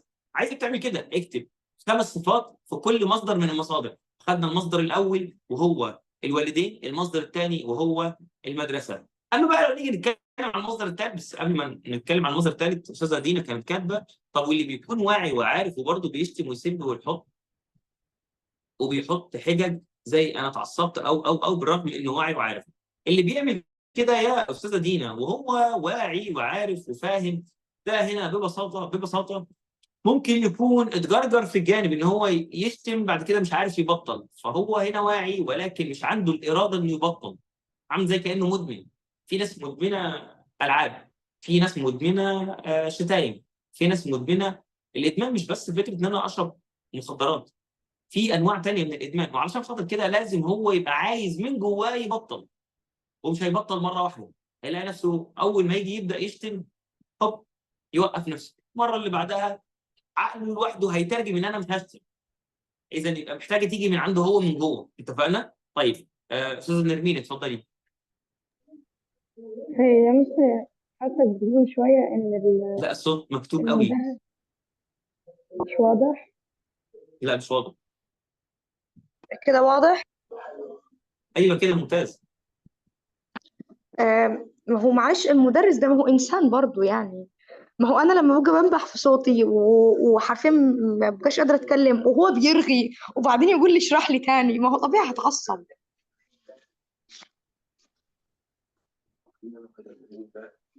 بعدين يقول لي اشرح لي ايه؟ اشرح لي تاني. بعد كده يقول لي اشرح لي تاني، ما هو طبيعي. ماشي. طيب انا يا استاذه انسان. نرمين هسألك سؤال. تمام، انت اتفضل. بتقولي ان انت هتتعصبي عليه لان هو انت شغاله تشرحي بتتكلمي وهو في الاخر يجي يقول لك اشرحي لي تاني، صح كده؟ فدي حاجه هتضايقك، صح كده؟ مش هتضايقني لو هو منتبه معايا، لكن هتضايق حضرتك لما هو لما جيتي دخلتي كليه تربيه، لا معلش قولي تاني. هتضايق لما يكون هو بيحكي وبيلعب وانا عماله انبح في صوتي وهو مش مركز وبعدين يقول لي عيدي لي ثاني. ماشي اوكي. طيب انا هسألك سؤالين وعايز تجاوبين عليهم. اول حاجه، حضرتك لما جيتي اخدت برنامج التي او تي، فانت عارفه ان في متدرب اسمه المتدرب الثرثار، صح كده؟ المتدرب الثرثار دوت ليه طريقه اتعامل معاه بيها من غير ما اخسره داخل القاعه، صح؟ انت نفس الفكره مع الطلبه، لازم تتعاملي معاهم بالطريقه الانسب ليهم من غير ما تخسريهم. دي حاجه مهمه جدا. طيب رقم 2، حضرتك لما جيتي دخلت كليه التربيه، ايه الحاجه المختلفه عنك عن اي حد تاني؟ مثلا الناس اللي هي بتكون كليه حقوق مثلا وعايزه تقدم في وظائف للتربيه والتعليم، فعلشان خاطر يقدم وظائف للتربيه والتعليم راح اخذ دبلومه تربويه مثلا، يعني مش لازم كليه حقوق بالظبط، يعني بدي لك مثال مش اكتر. فبياخد دبلومه تربويه. ايه المحتوى بتاع الدبلومه التربويه بتعتقد يعني؟ المواد التربوية اللي احنا درسناها خلال ال4 سنين، وازاي ازاي يتعامل عموما، ازاي يشرح، برضو مواد نفسية. الله ينور عليك. انت كده تديني الاجابه. يعني انا دوري كمدرس ان انا اقدر اسيطر على ردود افعالي وطريقه تفكيري وعلى طريقه كلامي مع الطلبه واعرف ازاي اشرح لهم باختلاف مستوياتهم، ولكن ان انا افضل اتعصب من طفل موجود بيتكلم وانا بشرح، ده اذا خلل عندي انا كشخص بيتكلم. بصي بقى، دي بتبقى خلل عندي انا كشخص بتكلم، ان خليت الحصه ممله لدرجه ان الطلبه قاعدين بيحكوا يتكلموا مع بعض. هنا بقى السؤال، طيب من حق ان انا اتضايق؟ من حقك تتضايق، ولكن مش من حقك ان انت تزعق في الطلبه اللي موجودين عندك. ليه؟ لان انت بالرغم انك بني ادم، فانت واخد حاجه مختلفه عن باقي الناس، وقررت ان انت تكون في الكارير اللي فيه اطفال وفيه شغف وفيه تعاملات وفيه تفكير وفيه ناس مختلفه وشخصيات مختلفه بتتعامل معاهم، فقررت ان انت تدخل وتدي في الشغل ده. فاذا يبقى مهم جدا بالنسبه لك او بالنسبه لك انت بقى او بالنسبه لاي حد في المجال التربوي ان هو يقدر يتحكم في ردود افعاله، مش من حقه انه يزعق. عارفه انت لو جيتي كلمتيني مثلا انا كهشام، مش كهشام، يعني مثلا ممكن نقول مين، استاذه دينا مثلا، استاذه دينا الاستاذه دينا جت تتعامل مع الاولاد، اولاد ما تعرفهمش، جت راحت لقيت مجموعه من الاولاد راحت اتعاملت معاهم راحت تزعقهم. معذوره مش فاهمه ان الزعيق مع الاولاد دوت بيؤثر سلبيا عليهم في المستقبل لان ما خدتش المواد التربويه. هنا بقى العذر بتاعها. اما حضرتك دخلتي وعرفتي وفهمتي الجوانب التربويه وازاي ان انا اشرح وازاي ان انا اتكلم وازاي ان انا اتعامل مع مختلف الشخصيات بتاعت الاطفال، اذا يبقى المسؤوليه بتاعتك اكبر. ما ينفعش انك تهيني طالب، ما ينفعش انك تزعقي طالب، ما ينفعش ان انت تقولي على طالب ان هو غبي لمجرد ان هو ما جاوبش. ممكن يكون عنده صعوبه تعلم، ممكن يكون الطالب دوت عنده فرط حركه، ممكن يكون الطالب دوت عنده وانت مش واخده بالك. فان انت مش واخده بالك ده خطا عندك انت كمدرس. فاهمه قصدي؟ فاذا يبقى دي مسؤوليتك، ما تجيش تقول ارمي الخطا عند حد تاني، تحمل مسؤوليه افعالك كلها. اوعى ترمي خطأك عند حد. يقول لك انا بشر وبتضايق وبتعصب وبزعق ومش عارف ايه، لا، انت تحولت من انسان عادي لانسان عنده معلومه وقيمه وفهم لجزء تاني وهو الجانب التربوي عشان خاطر تقدر تتعامل معاهم. برنامج التي او تي اللي حضراتكم اغلب الناس اللي موجوده هنا واخدين برنامج التي او تي، برنامج التي او تي اللي واخدينه حضراتكم عشان اعرف ازاي اتعامل مع انماط المتدربين المختلفين. فكل نمط من الانماط دي اعرف اتعامل معاه بالطريقه الانسب بالنسبه له، من غير ما اهينه، من غير ما ازعق له، وابقى فاهم. الشخص اللي هو مثلا اللي بيحب ان هو يظهر، تمام، مدعي المعرفه، هو كل الفكره عايز يكون في مكان اعلى ويبقى ظاهر للناس ان انا ايه، ان انا عندي معلومه ومش عارف ايه، وهو ممكن يكونش عنده معلومه. اديله الحاجه اللي هو عايزها. عايز تظهر ان انت حد جميل، يا عم ده انت جميل، انت تحفه، اقعد كده على جنب بقى واسمع. اديت له الحته اللي هو عايزها، هيسمعك لغايه الاخر وهيحبك. ولو في حد في القاعه قالب عليك، هو اول واحد هيساعدك. فبالتالي انت هنا حطيت نفسك في مكانه مختلفه لما بدات تتعلم حاجه مختلفه، قررت انك تكون في الجانب التربوي. فدي مسؤوليتك، ما اجيش اخلي ايدي منها. انت خدت ليه الدبلومه التربويه؟ ليه دخلت كليه تربيه؟ علشان تعرف تتعامل ازاي مع الاولاد، واسمها التربيه والتعليم. التربيه والتعليم، ابقى مربي الاول قبل ما ابقى معلم. اتفقنا؟ فاذا يبقى مهم جدا بالنسبه لي الجزئيه ديت، ان انا ما ارميش اللوم على الاولاد، ولكن ارمي اللوم عليا ان انا ما استحملتش وما فهمتش ان الطفل اللي بيحكي مع زميله اللي جنبه ممكن يكون مل، ممكن يكون بيساله عن حاجه في السيشن، ولكن لان انت دايما تصده عن فكره ان هو يسال، فيبطل يسالك فيسال اي حد جنبه. في افتراضات كتير جدا، ولكن السؤال انهي افتراض فيهم هو الاصح. اوكي، تعالى ماشي استاذ شاهين اتفضل.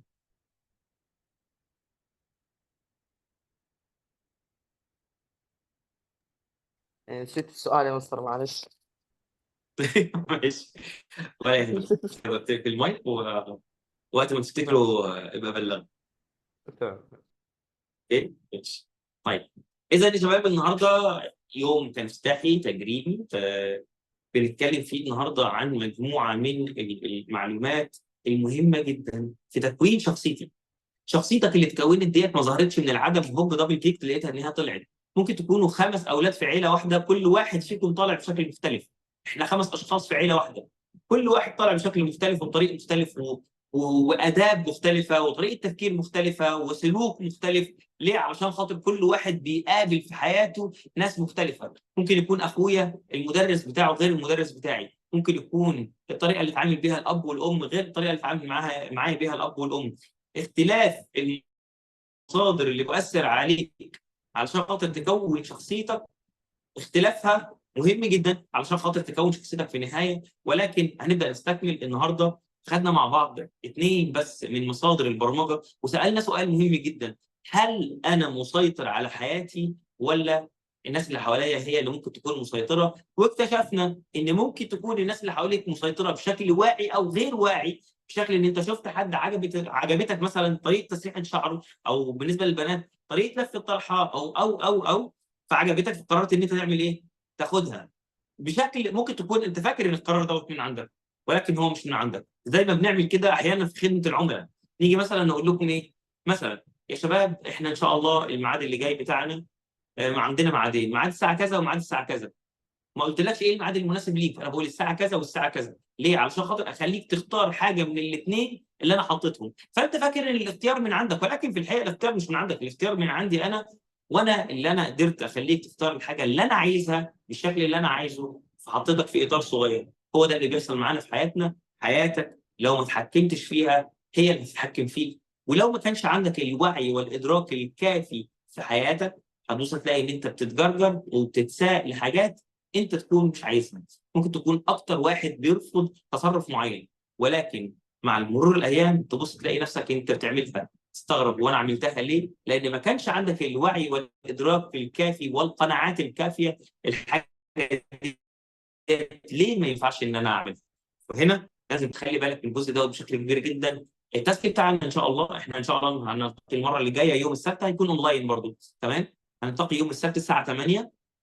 هتكون خلال اليومين اللي جايين، يعني النهارده الثلاث، الاربع والخميس والجمعه.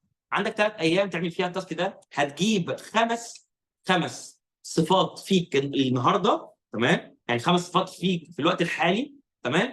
اتكونت 5 صفات اتكونت من الاهل، و5 صفات اتكونت معاك من بيئه المدرسه. اتفقنا؟ يعني كمثال هكتب الاهل، اوكي؟ واجي تحتها اعمل 1 شرطه، 2 شرطه، 3 شرطه، 5 صفات. الصفه الاولى: الاهل اثروا عليا بايه؟ الصدق. اثروا عليا ان انا اكون صادق، ان انا لازم اكون، انا بتكلم كهشام يعني، ان انا لازم اكون صادق معاهم وصادق مع كل الناس، لان محدش ليه حاجه عندي ولا حد يقدر يعمل لي حاجه حتى لو ايا كان هو ايه. انا ما ينفعش ان انا اكذب، لان الكذب دوت حرام، وما زال الرجل يكذب حتى يكتب عند الله كذابا. وده في حديث عن الرسول صلى الله عليه وسلم، وده معناه ان حديث طويل انا مش حافظه بصراحه كله. فاذا مهم جدا بالنسبه لك ان انت تكتب ايه الصفات اللي اثرت او اللي موجوده عندك الوقت الحالي، السبب فيها الاهل، تمام، وتكتب كمان رقم 2 المدرسه، وتكتب 5 صفات اثرت فيك المدرسه وخليتها موجوده عندك في الوقت الحالي. اوكي، فكده انا هستنى منكم 10 صفات تبعتها على الجروب او تبعتها على الخاص على حسب لو الصفه اللي انت شايفها او الصفات اللي انت شايفها. اقول لك على حاجه، ابعتها لي على الخاص وابعت على الجروب العام، تمام، اكتب كلمه تم. لو استاذه اميره عملت لك لايك او عملت لك لاف، اعرف ان انت كده الصفات اللي عندك وصلت، تمام. التاسك بتاعنا اول يوم النهارده اليوم رقم 1، التاسك بتاعنا هنكتب 5 صفات كان السبب فيها الاهل، وهنكتب 5 صفات تانيين كان السبب فيهم المدرسه. عندي 2 من المصادر، اعرفهم ازاي؟ فكري، استرجع ذكرياتي، اقول مثلا الاهل هنا مثلا ابص بابا وماما اتعاملوا معايا 1 2 3 4 فكونوا عندي صفه كذا، الصدق، فكونوا عندي صفه ان انا بشتم، كونوا عندي صفه ان انا بعمل كذا.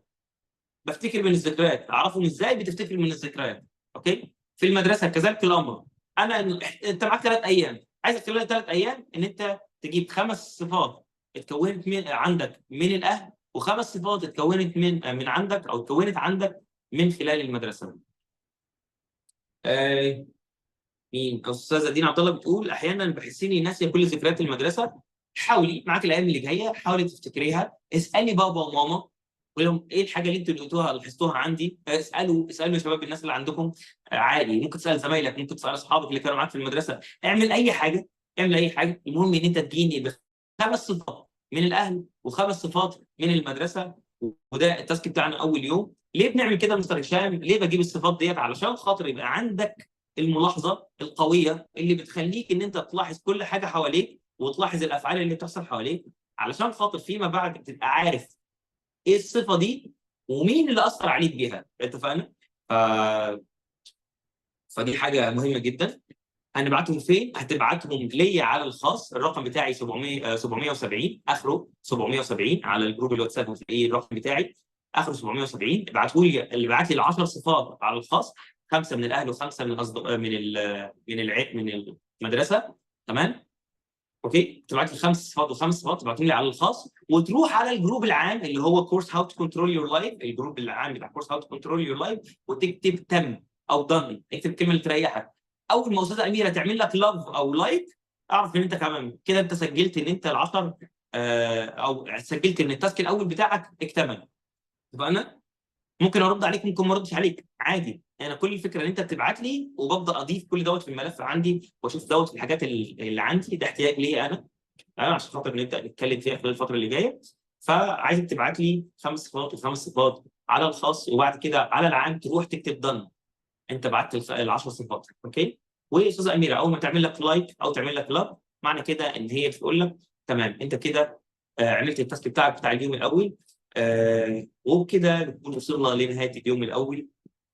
مبسوط ان انا موجود معاكم، مبسوط ان احنا النهارده بنتكلم عن طريقه تكوين شخصيتنا بالتفاصيل. انا بشكركم والله جدا جدا جدا على اليوم الرائع والطاقه الرائعه اللي انا بدات بيها التدريب. انا مبسوط بصراحه النهارده، انا حاسس اني بالرغم من دراعي الا اني مبسوط جدا بوجودي معاكم، وانا متوقع ومتاكد ان احنا ان شاء الله خلال الفتره اللي جايه هتكون التغيرات بتاعتنا احسن، لان انت صرفت وقت وجهد وفلوس علشان خاطر تتحسن، فانت هتساعدني ان انا اساعدك.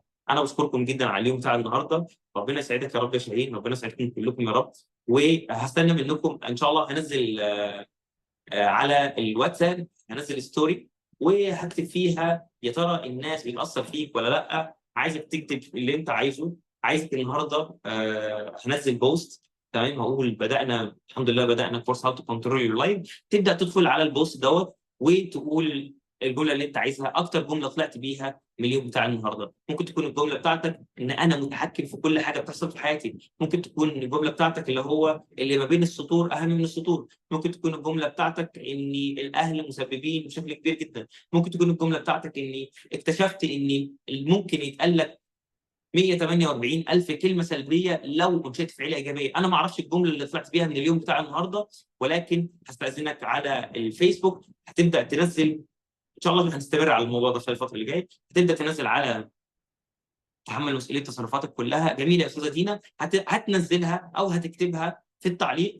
عن على الفيسبوك اللي هنزل فيها البوست، وهبعت لكم البوست شيء. تمام.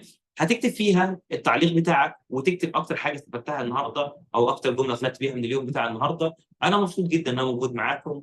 وفي النهايه واللي هنتعود عليها ان شاء الله دايما، سبحانك اللهم وبحمدك اشهد ان لا اله الا انت استغفرك واتوب اليك. اللهم علمنا بما ينفعنا وانفعنا بما علمتنا وزدنا علما. شكرا. لو حد عنده اي سؤال اي استفسار ابعت لي على الواتساب وانا عينيا الاثنين ليك. وان شاء الله يكون تدريب موفق جميل سعيد من البدايه للنهايه. شكرا. سلام.